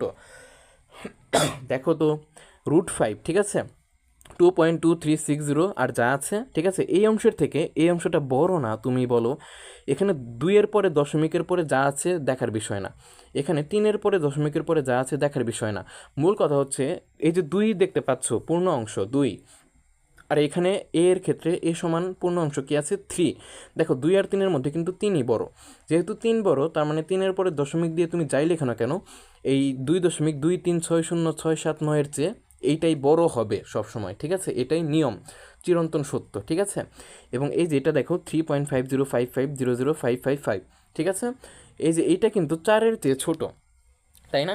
মানে দেখো, 3 হচ্ছে পূর্ণ অংশ, এটার এর ক্ষেত্রে 3 হচ্ছে পূর্ণ অংশ, বি এর ক্ষেত্রেও কিন্তু 3 হচ্ছে পূর্ণ সংখ্যা, মানে পূর্ণ অংশ, সরি, পূর্ণ অংশ আর পূর্ণ সংখ্যা প্রায় এক, কিন্তু পূর্ণ অংশ, ঠিক আছে? এখন 3 কিন্তু 4-এর চেয়ে ছোট, তাই না? ঠিক ওই কথাটি এই যে দেখো এখানে বলেছে 4 অপেক্ষা ছোট, অর্থাৎ এ ও বি কিন্তু তোমার রুট ফাইভের চেয়ে বড়, কিন্তু 4-এর চেয়ে ছোট। তুমি একটু হিসেব করে দেখো, অবশ্যই কিন্তু এই রুট 5টা কিন্তু তোমার 4-এর এ ও বি মানে রুট 5 কিন্তু তোমার মানে এ ও বি কিন্তু রুট 5-এর চেয়ে বড় এবং এ ও বি কিন্তু 4-এর চেয়ে ছোট। এটা কিন্তু বুঝতেই পারছো, মানে এটা যারা অঙ্ক পারে না তারাও বলতে পারবে, ঠিক আছে। যাই হোক, দেখো অর্থাৎ রুট 5 লেস দেন এত এবং রুট 5 লেস দেন এত, ঠিক আছে। কিন্তু এইটা আবার 4-এর চেয়ে ছোট, এইটা আবার 4-এর চেয়ে ছোট, মানে একসঙ্গে একদম অসমতার আকারে, অসমতার মানে তোমার গঠন দিয়ে বুঝিয়ে দিয়েছি, ঠিক আছে। আরেকটা কথা, তোমাদের উচ্চতর গণিত কিন্তু আমি নিজেই করাবো, ঠিক আছে। উচ্চতর গণিতে কিন্তু অসমতা অধ্যায়টি রয়েছে, ঠিক আছে। খুব শীঘ্রই সেই সম্পর্কে ভিডিও আপলোড হবে, ঠিক আছে। দেখো তোমরা যারা সাধারণ গণিত পড়ছো তারা তো সায়েন্স, আর্টস, কমার্স মানে সবাই পড়ো, তাই না? কিন্তু উচ্চতর গণিত তো শুধু সায়েন্সের জন্য, তাই না? ওইটা তোমরা জানতে পারবে, ঠিক আছে। আশা করি বুঝতে পেরেছো। দেখো আবার এ ও বিকে ভগ্নাংশ আকারে প্রকাশ করা যায় না। দেখো এই একে মানে 3.0200 একদম দশমিক আকারে চলতে আছে, বি এর ক্ষেত্রেও একই মান চলতে আছে, তার মানে কি এই দুটোকে তুমি ভগ্নাংশ আকারে প্রকাশ করতে পারবে না, ঠিক আছে। অর্থাৎ ভগ্নাংশ আকারে প্রকাশ করতে পারবে না, ঠিক আছে। দেখো অতএব বলতে পারি, সুতরাং বলতে পারি এ ও বি দুইটি নির্ণয় অমূলদ সংখ্যা। অমূলদ সংখ্যা মানে হচ্ছে যাদেরকে পি/কিউ আকারে প্রকাশ করা যায় না, ঠিক আছে, এবং কিউটা শূন্য হতে পারবে না, ঠিক আছে। কিউটা শূন্য হতে পারবে না এবং পি ও কিউ উভয়কেই কিন্তু পূর্ণ সংখ্যা হতে হবে, ঠিক আছে। এটা মনে রাখবে অবশ্যই, মানে সংজ্ঞা থেকে তোমরা দিয়ে দিতে পারবে, এগুলো প্রমাণ করতে পারবে, ঠিক আছে। আশা করি বুঝতে পেরেছো। অতএব এ এবং বি কিন্তু অমূলদ সংখ্যা। কাদের মধ্যবর্তী অমূলদ সংখ্যা? রুট 5 এবং 4-এর মধ্যবর্তী, ঠিক আছে। রুট 5 এবং 4-এর মাঝখানে আছে, কোথায় আছে জানি না, কিন্তু মাঝখানে আছে। মানে মাঝখানে আছে মানে কি, যেহেতু এরা অমূলদ সংখ্যা প্রমাণ হয়ে গেছে, তাই আমরা বলতে পারি রুট 5 এবং 4-এর মধ্যবর্তী দুটি অমূলদ সংখ্যা হচ্ছে এ ও বি। এটাই আমাদের অ্যান্সার, ঠিক আছে। এখন কথা হচ্ছে তুমি চাইলে, ঠিক আছে, 3.020 না নিয়ে 3.111, 3.777 বা একটু কম বেশি নিতে পারো, ঠিক আছে। যে কোনো সংখ্যায় নিতে পারো, কিন্তু রুট 5-এর চেয়ে বড় হতে হবে, ঠিক আছে, এবং 4-এর চেয়ে ছোট হতে হবে এই এ ও বি, ঠিক আছে। এ ও বিকে রুট 5-এর চেয়ে বড় হতে হবে এবং 4-এর চেয়ে ছোট হতে হবে, তাহলেই তুমি বলতে পারবে যে এই দুটো অমূলদ সংখ্যা। আরেকটা কথা, ভগ্নাংশ আকারে কিন্তু প্রকাশ করা যাবে না, ঠিক আছে, এই শর্তটাও পূরণ করতে হবে, ঠিক আছে। আশা করি বুঝতে পেরেছো। তোমরা এগুলো এখন নিজেরাই করতে পারবে, ঠিক আছে। আর আমি সিকিউ তো আপলোড করবই, ঠিক আছে। দেখো এখন আমরা সর্বশেষ অঙ্ক করব। প্রমাণ করতে হবে যে রুট 5 একটি অমূলদ সংখ্যা। দেখো এই যেখানে কি লিখেছি দেখো তো, 2² = 4, 3² = 9 এবং রুট 5² = 5, তাই না? এটা কেন লিখেছি, এটা না লিখলেও চলে, ঠিক আছে, তবুও তোমাদেরকে বুঝিয়ে দেবো লাস্টে, ঠিক আছে। তোমরা আগে এটুকু মানে কানে শোনো এবং চোখে দেখো। সুতরাং রুট 5টা 2 অপেক্ষা বড় কিন্তু 3 অপেক্ষা ছোট। দেখো তো, 2কে বর্গ করলে 4 হয়, 3কে বর্গ করলে 9 হয়, রুট 5কে বর্গ করলে 5 হয়। এই 5 মানে এই যে রুট 5 দেখতে পাচ্ছ, রুট 5 কিন্তু 2-এর চেয়ে বড় কিন্তু 3-এর চেয়ে ছোট হয়। তুমি রুট 5কে ক্যালকুলেটরে চাপ দাও, যে দশমিক মানটা পাবে সেটা অবশ্যই 2-এর চেয়ে বড় হবে এবং 3-এর চেয়ে ছোট হবে, এই কথাটি এখানে বোঝানো হয়েছে, ঠিক আছে। এটা মানে অনেকটা তোমার মানে কি বলে ওটাকে, মানে তোমার উপস্থিত বুদ্ধির মাধ্যমে এই ধরনের অঙ্ক সমাধান করতে হবে, ঠিক আছে। মানে এগুলো তেমন একটা ক্যালকুলেশন করতে হয় না, ঠিক আছে, মানে মুখে মুখেই করতে হয়। দেখো যেহেতু রুট 5টা 2 অপেক্ষা বড় কিন্তু 3 অপেক্ষা ছোট, তার মানে তো অবশ্যই এটা পূর্ণ সংখ্যা হতেই পারবে না, কারণ ভাঙা অংশ হবে, মধ্যবর্তী একটা অংশ। 2 হচ্ছে পূর্ণ সংখ্যা, 3 হচ্ছে পূর্ণ সংখ্যা, কিন্তু রুট 5কে তো ক্যালকুলেটরে চাপলে দশমিক মান দেয়, আর দশমিক মান মানেই তো তোমার ভাঙা অংশ, তাই না? অর্থাৎ ভাঙা অংশ মানে কি, সেটা পূর্ণ সংখ্যা হতে পারবে না, সেটা হচ্ছে ভগ্নাংশ, ঠিক আছে, ভগ্নাংশ। কিন্তু মানে রুট 5 কিন্তু একটা অমূলদ সংখ্যা, ঠিক আছে। কেন ওটা পরে বলবো প্রমাণ করার পরে, ঠিক আছে। দেখো অতএব রুট 5 পূর্ণ সংখ্যা নয়, এটা আমরা প্রমাণ করলাম, ঠিক আছে, মানে দশমিকের মান আসবে, ঠিক আছে। আমরা মনে করে নেব যে রুট 5 একটি মূলদ সংখ্যা, ঠিক আছে। কেন মনে করব, আমরা এটাকে প্রমাণ করতে চাইবো, প্রথমে প্রমাণ করতে চাইবো যে রুট 5 একটি মূলদ সংখ্যা। যখন প্রমাণ করতে পারবো না তখন বলে দেবো যে এটাকে তো মূলদ সংখ্যায় প্রমাণ করা যাচ্ছে না, তার মানে অবশ্যই এটা অমূলদ সংখ্যা হবে, তাই না? আশা করি বুঝতে পেরেছো। দেখো তাহলে ধরবো মানে কি, যেহেতু বলেই দিয়েছি √5 একটি মূলদ সংখ্যা, তার মানে কি √5টা p/q এর সমান হবে। অর্থাৎ আমরা কি জানি আদর্শ আকার কোনটা, p/q, তাই না? যেখানে p ও q স্বাভাবিক সংখ্যা, এখানে স্বাভাবিক সংখ্যা লিখেছে, ঠিক আছে? আসলে p ও q কিন্তু পূর্ণ সংখ্যা হবে, ঠিক আছে? পূর্ণ সংখ্যা, কিন্তু মানে শূন্য হতে পারবে না, ঠিক আছে? মানে কিউটা শূন্য হতে পারবে না। আশা করি বুঝতে পেরেছ।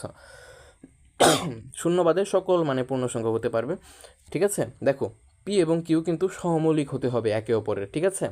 আর কিউটা কিন্তু এই যে দেখো একের চেয়ে বড় হতে হবে, এখানে শর্ত দেওয়া আছে, ঠিক আছে? মানে এখানে দেওয়া আছে আর কি, ঠিক আছে? তোমাদের পাঠ্য বইয়ে আমি যে সংজ্ঞা পড়ালাম সেখানে হয়তো একের চেয়ে বড় কথাটি বলেনি, ঠিক আছে? মানে এই কথাটি একের চেয়ে বড় কথাটি কেন বলেনি, আসলে যেহেতু ভগ্নাংশ আকারে রাখতে হবে, ঠিক আছে? p/q আকারে তো রাখতে হবে। এখন কিউর মান যদি 1 হয়ে যায় তাহলে কিন্তু মানে 1 হরে লিখলেও চলে, না লিখলেও চলে, অর্থাৎ 1 লিখলেও চলে, না লিখলেও চলে, তখন কিন্তু মানে লব হর আকারে হলো না, তাই না? মানে মনে রাখো যে কিউটা মানে শূন্য সমান হতে পারবে না, মানে 1-এর চেয়েও বড় হলে হয়, ঠিক আছে? কিন্তু তোমাদের পাঠ্য বইয়ে তো ওইটা নেই, ঠিক আছে? এখানে আমি স্লাইড লেখার সময় গাইড দেখে লিখেছি, যাই হোক, মানে এটা তোমরা ইউজ করবে না, ঠিক আছে? কিউটা মানে q>1টা ইউজ করো না, ঠিক আছে? মানে এখানে ইউজ করতে পারো, তেমন একটা ক্ষয়ক্ষতি হবে না, ঠিক আছে? যেহেতু গাইডে করা আছে, ঠিক আছে? গাইডে কিন্তু ভুলও থাকতে পারে, ঠিক আছে? কিন্তু আমার মতে তুমি এই q>1টা লিখবে না, কারণ মূলদ সংখ্যার সংজ্ঞায় কিন্তু মানে এটা কিন্তু ছিল না, q>1টা কিন্তু ছিল না, ঠিক আছে? আশা করি বুঝতে পারছো। তোমরা কিন্তু এইভাবে চোখ কান খোলা রাখবে, ঠিক আছে? আশা করি বুঝতে পারছো।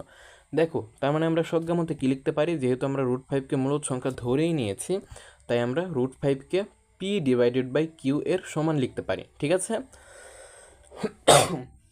দেখো এখন আমরা উভয় পক্ষে বর্গ করে দেব, ঠিক আছে? দেখো উভয় পক্ষে এখন আমরা বর্গ করে দেব। √5কে বর্গ করলে কি হয়, √r² কাটা গেলে 5 পড়ে থাকে, এবং p-কে বর্গ করলে p² হয়, q-কে বর্গ করলে q² হয়, q² হয়, বা হোল বর্গ মানে ব্র্যাকেট দিয়ে বর্গ করলে মানে p এবং q উভয়ের উপরই বর্গ হবে, ঠিক আছে? মানে p²/q²। এখন করব কি, আমরা উভয় পক্ষে q দ্বারা গুণ করব, ঠিক আছে? কিউ দ্বারা গুণ করব, কেন করব একটু পরে বলছি। কিউ দ্বারা গুণ করলে 5-এর সঙ্গে কিউ গুণ হয়, এবং এই ডান পক্ষে কিউ দ্বারা গুণ করলে হরের একটা কিউ আর ওই যে কিউ দ্বারা গুণ করছি ওই কিউটা কাটাকাটি চলে যাবে, ফলে কি পড়ে থাকবে, p²/q পড়ে থাকবে, ঠিক আছে? আশা করি বুঝতে পারছো। দেখো এখানে কিউ দ্বারা কেন গুণ করলাম, ঠিক আছে? মানে কিউ দ্বারা কেন গুণ করলাম, বা এভাবেও বলতে পারো যে হরের একটা কিউটা আমরা 5-এর সঙ্গে গুণ আকারে লিখেছি, ওই একই কথা, ঠিক আছে? মানে একই কথা। দেখো ওই একই কথা।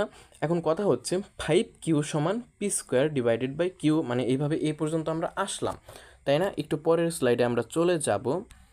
দেখো এখানে স্পষ্টত মানে এখানে 5q স্পষ্টত পূর্ণ সংখ্যা। দেখো কিউ যেহেতু পূর্ণ সংখ্যা, তাই মানে 5 তো আগে থেকেই পূর্ণ সংখ্যা, এটা তো চোখেই দেখতে পাচ্ছ। আর কিউ কিন্তু পূর্ণ সংখ্যা, ঠিক আছে? যেহেতু শূন্য হতে পারবে না, মানে শূন্য হতে পারবে না এবং একের চেয়ে বড়, মানে যেখানে শর্ত দেওয়া আছে, কিন্তু মূলদ সংখ্যার সংজ্ঞায় কিন্তু এটা বলে দেয়নি, ঠিক আছে? যাই হোক, মানে এটাও মানলাম, ঠিক আছে? কারণ কিউটা যদি একের চেয়ে বড় হয় তাও পূর্ণ সংখ্যা, ঠিক আছে? শূন্যর চেয়ে বড় হলেও পূর্ণ সংখ্যা, ওই একই কথা। মানে এটা না দিলেও চলবে, q>1, ঠিক আছে? এটা না লেখাই ভালো, কারণ তোমাদের পাঠ্য বইয়ে মানে q>1 মানে মূলদ সংখ্যার সংজ্ঞার ক্ষেত্রে লেখা নেই, ঠিক আছে? দেখো 5q কিন্তু অবশ্যই পূর্ণ সংখ্যা হবে, কিউর মান পূর্ণ সংখ্যা হলে, আর আরেক কথা 5 তো আগে থেকে পূর্ণ সংখ্যা, আর দুটো পূর্ণ সংখ্যার গুণফল তো পূর্ণ সংখ্যাই হবে, তাই না? আমি কিন্তু বেসিক বা মৌলিক অংশে বুঝিয়েছি, ঠিক আছে? দেখো কিন্তু p²/q পূর্ণ সংখ্যা নয়, এখানে দেখতেই পাচ্ছ লব হর আকারে আছে, তার মানে কি ভাঙা অংশ আকারে আছে না, তুমি বলো? মানে ভাঙা অংশ আকারে আছে না, আর ভাঙা অংশ কি পূর্ণ সংখ্যা হয়, তুমি বলো? এটা কিন্তু পূর্ণ সংখ্যা হবে না, অর্থাৎ এটা মানে পূর্ণ সংখ্যা হবে না, দশমিক হবে, ভগ্নাংশ হবে, ঠিক আছে? কারণ পি ও কিউ স্বাভাবিক সংখ্যা বা পূর্ণ সংখ্যা বলতে পারো, ও এরা পরস্পর সহমৌলিক, এবং q>1 এটা না লিখলেও চলবে, যাই হোক লিখে দিও তোমরা, মানে আরও ভালো হয়, কিন্তু মানে মূলদ সংখ্যার সঙ্গে এটা নেই, তোমরা এটা ইউজ করো না, ঠিক আছে? আশা করি বুঝতে পারছো। দেখো সুতরাং 5q এবং p²/q সমান হতে পারে না, কারণ ভগ্নাংশ সংখ্যা আছে ডান পক্ষে এবং বাম পক্ষে তোমার পূর্ণ সংখ্যা আছে, দুই পক্ষ সমান কিভাবে হয়? এটা তো পাগলও বলবে যে সমান হবে না, তাই না? মানে দুই পক্ষ তো সমানই হচ্ছে না, তার মানে 5q নট ইকুয়াল p²/q, ঠিক আছে, সুতরাং √5 মান p/q আকারের কোনো সংখ্যা হতে পারে না। আর হ্যাঁ, আমরা তো শিখেছিলাম p/q আকারের কোনো সংখ্যা যদি না হয় তাহলে একমাত্র সেটা অমূলদ সংখ্যাই হবে, তাই না? কারণ p/q আকারে যেহেতু প্রকাশ করতে পারছি না, তাই √5 একটা অমূলদ সংখ্যা। এই যে দেখো, স্লাইডটা তোমরা পড়ে নেবে, তাহলে তোমরা আরও বুঝতে পারবে। ঠিক আছে, আশা করি বুঝতে পেরেছো। খুব সুন্দর একটা প্রশ্ন, মানে মাথা মানে ঝালাই করার মতো একটা প্রশ্ন। ঠিক আছে, তোমরা কিন্তু এটা বারবার প্র্যাকটিস করবে। এখানে শুধু যে √5 দিয়েই বলবে যে √5 একটি অমূলদ সংখ্যা তা নয়, √7 দিতে পারে, তোমার √3 দিতে পারে। ঠিক আছে, মানে অনেক কিছু দিতে পারে। শুধু মানে এই যে সংখ্যাটা চেঞ্জ করে দেবে তোমরা। ঠিক আছে, মানে বর্গ করবে, ঠিক আছে, কিউ দ্বারা গুণ করবে উভয় পক্ষে, এবং এই যে পূর্ণ সংখ্যা কিন্তু এত পূর্ণ সংখ্যা নয়, এভাবে সব কিছুই ঠিক রাখবে। শুধু এই 5-এর জায়গায় 7q আসবে। ঠিক আছে, মানে এখানে 5q চেঞ্জ হয়ে যাবে। ঠিক আছে, আশা করি বুঝতে পেরেছো। মানে সব কিছু একই রেখে তোমরা 5q চেঞ্জ করে দেবে। মানে ওটা ক্যালকুলেশন করলে তোমরা নিজেরাই বুঝতে পারবে যে কিভাবে চেঞ্জ হবে, কেন চেঞ্জ হবে। ঠিক আছে, মানে মানে বুঝতে পারবে তোমরা। ঠিক আছে, দেখো এখন আমরা এমসিকিউ সমাধান করব, কিন্তু আমি এমসিকিউগুলো তোমাদেরকে করে দেবো না। ঠিক আছে, এখানে সমাধানগুলো দেওয়া আছে, কারণ এমসিকিউগুলো যদি এখন করে দিই, ঠিক আছে, তোমাদের আলসেমি ধরে যাবে। ঠিক আছে, মানে ভাইয়া তো সব কিছু করে দিচ্ছে, আমরা আর হাতে কি করব। ঠিক আছে, তোমরা যাতে আলসেমি না করো, যে অলস না হও, সেই জন্য এগুলো তোমাদের কি থাকবে, হোমওয়ার্ক থাকবে। এখানে যে সকল মানে এমসিকিউ দেওয়া আছে সেগুলো কিন্তু সবচেয়ে গুরুত্বপূর্ণ। এই যে দেখো, অনেকগুলো দিয়ে দিয়েছি। ঠিক আছে, দেখো আমার স্লাইডগুলো ঘোলাটে দেখা যাচ্ছে, তাই না? আসলে এডিট যে অ্যাপ, মানে তোমার এডিট যেটা দিয়ে করি, যে অ্যাপস বা ওয়েবসাইট থেকে করি, ঠিক আছে, সেখানে কি যেন হয়, মানে প্রবলেম হয়। ঠিক আছে, মানে ঘোলাটে দেখায়। ঠিক আছে, দেখো এগুলো কিন্তু তোমরা প্র্যাকটিস করবে। ঠিক আছে, আমি কিন্তু মানে এগুলো আর সমাধান করে দিলাম না। কেন করে দিলাম না? যদিও এটা এক ক্লাসেই সব শেষ, কিন্তু আমি যে বেসিকগুলো বুঝিয়েছি এতক্ষণ, একদম সব কিছু বুঝিয়েছি। ঠিক আছে, সব কিছু খুব ভালোভাবে বুঝিয়েছি। ওগুলো পারলে এগুলো সহজে পেরে যাবে। এই যে এগুলো কিন্তু তোমার ওই যে তোমার বাস্তব সংখ্যার বৈশিষ্ট্য সম্পর্কে জেনেছিলাম না, সেখান থেকেই কিন্তু এমসিকিউ করা হয়েছে এই যেগুলো। ঠিক আছে, 128 নম্বর, 129 নম্বর। ঠিক আছে, এগুলো তোমরা মানে নিজেরাই করবে। ঠিক আছে, দেখো আমরা কিন্তু end of slide show sweep forward to exist, অর্থাৎ মানে শেষে চলে এসেছে। ঠিক আছে, কী লেখা ছিল দেখো তো, end of slide show sweep forward to exit. যাই হোক, এটা সম্পর্কে তোমাদের না জানলেও চলবে। আমি যখন তোমাদেরকে ইংলিশ ক্লাস নেব, গ্রামার ক্লাস, তখন তোমাদেরকে ইংলিশে মানে অনেক কথা হবে তোমাদের সঙ্গে। ঠিক আছে, আশা করি বুঝতে পেরেছো। দেখো আমার কথাবার্তা হয়তো একটু খারাপ হচ্ছে, বা কথাবার্তা তোমাদের ভালো নাও লাগতে পারে। আমি কিন্তু এর থেকে নতুন। ঠিক আছে, তোমাদের কিন্তু আমাকে সাহায্য করতে হবে। ঠিক আছে, তোমাদের জন্যই কিন্তু এত আয়োজন। ঠিক আছে, একদম সবচেয়ে সহজে শিক্ষাকে আমি উপস্থাপন করতে চাই। পুরো মানে শিক্ষাকে সহজ করার লক্ষ্যে আমি একটা অ্যাডভেঞ্চার নিয়েছি। ঠিক আছে, তোমরা অবশ্যই আমাকে সাহায্য করবে। আর এই ভিডিওগুলো কিন্তু অবশ্যই শেয়ার করে দেবে, যত পারো সবাইকে শেয়ার করে দেবে। ঠিক আছে, মানে এটা একটা অনুরোধ। ঠিক আছে, মানে আমার একটা অনুরোধ। ঠিক আছে, তোমরা আশা করি আমার অনুরোধটা রাখবে। ঠিক আছে, আশা করি বুঝতে পারছো। আজকের মতো এখানেই বিদায় নিচ্ছি। পরবর্তী ক্লাসে আমি তোমার সেট ও ফাংশন অধ্যায়টি এক ক্লাসেই কমপ্লিট করে দেব। ঠিক আছে, ততক্ষণ ভালো থেকো, সুস্থ থেকো। আসসালামু আলাইকুম সবাইকে।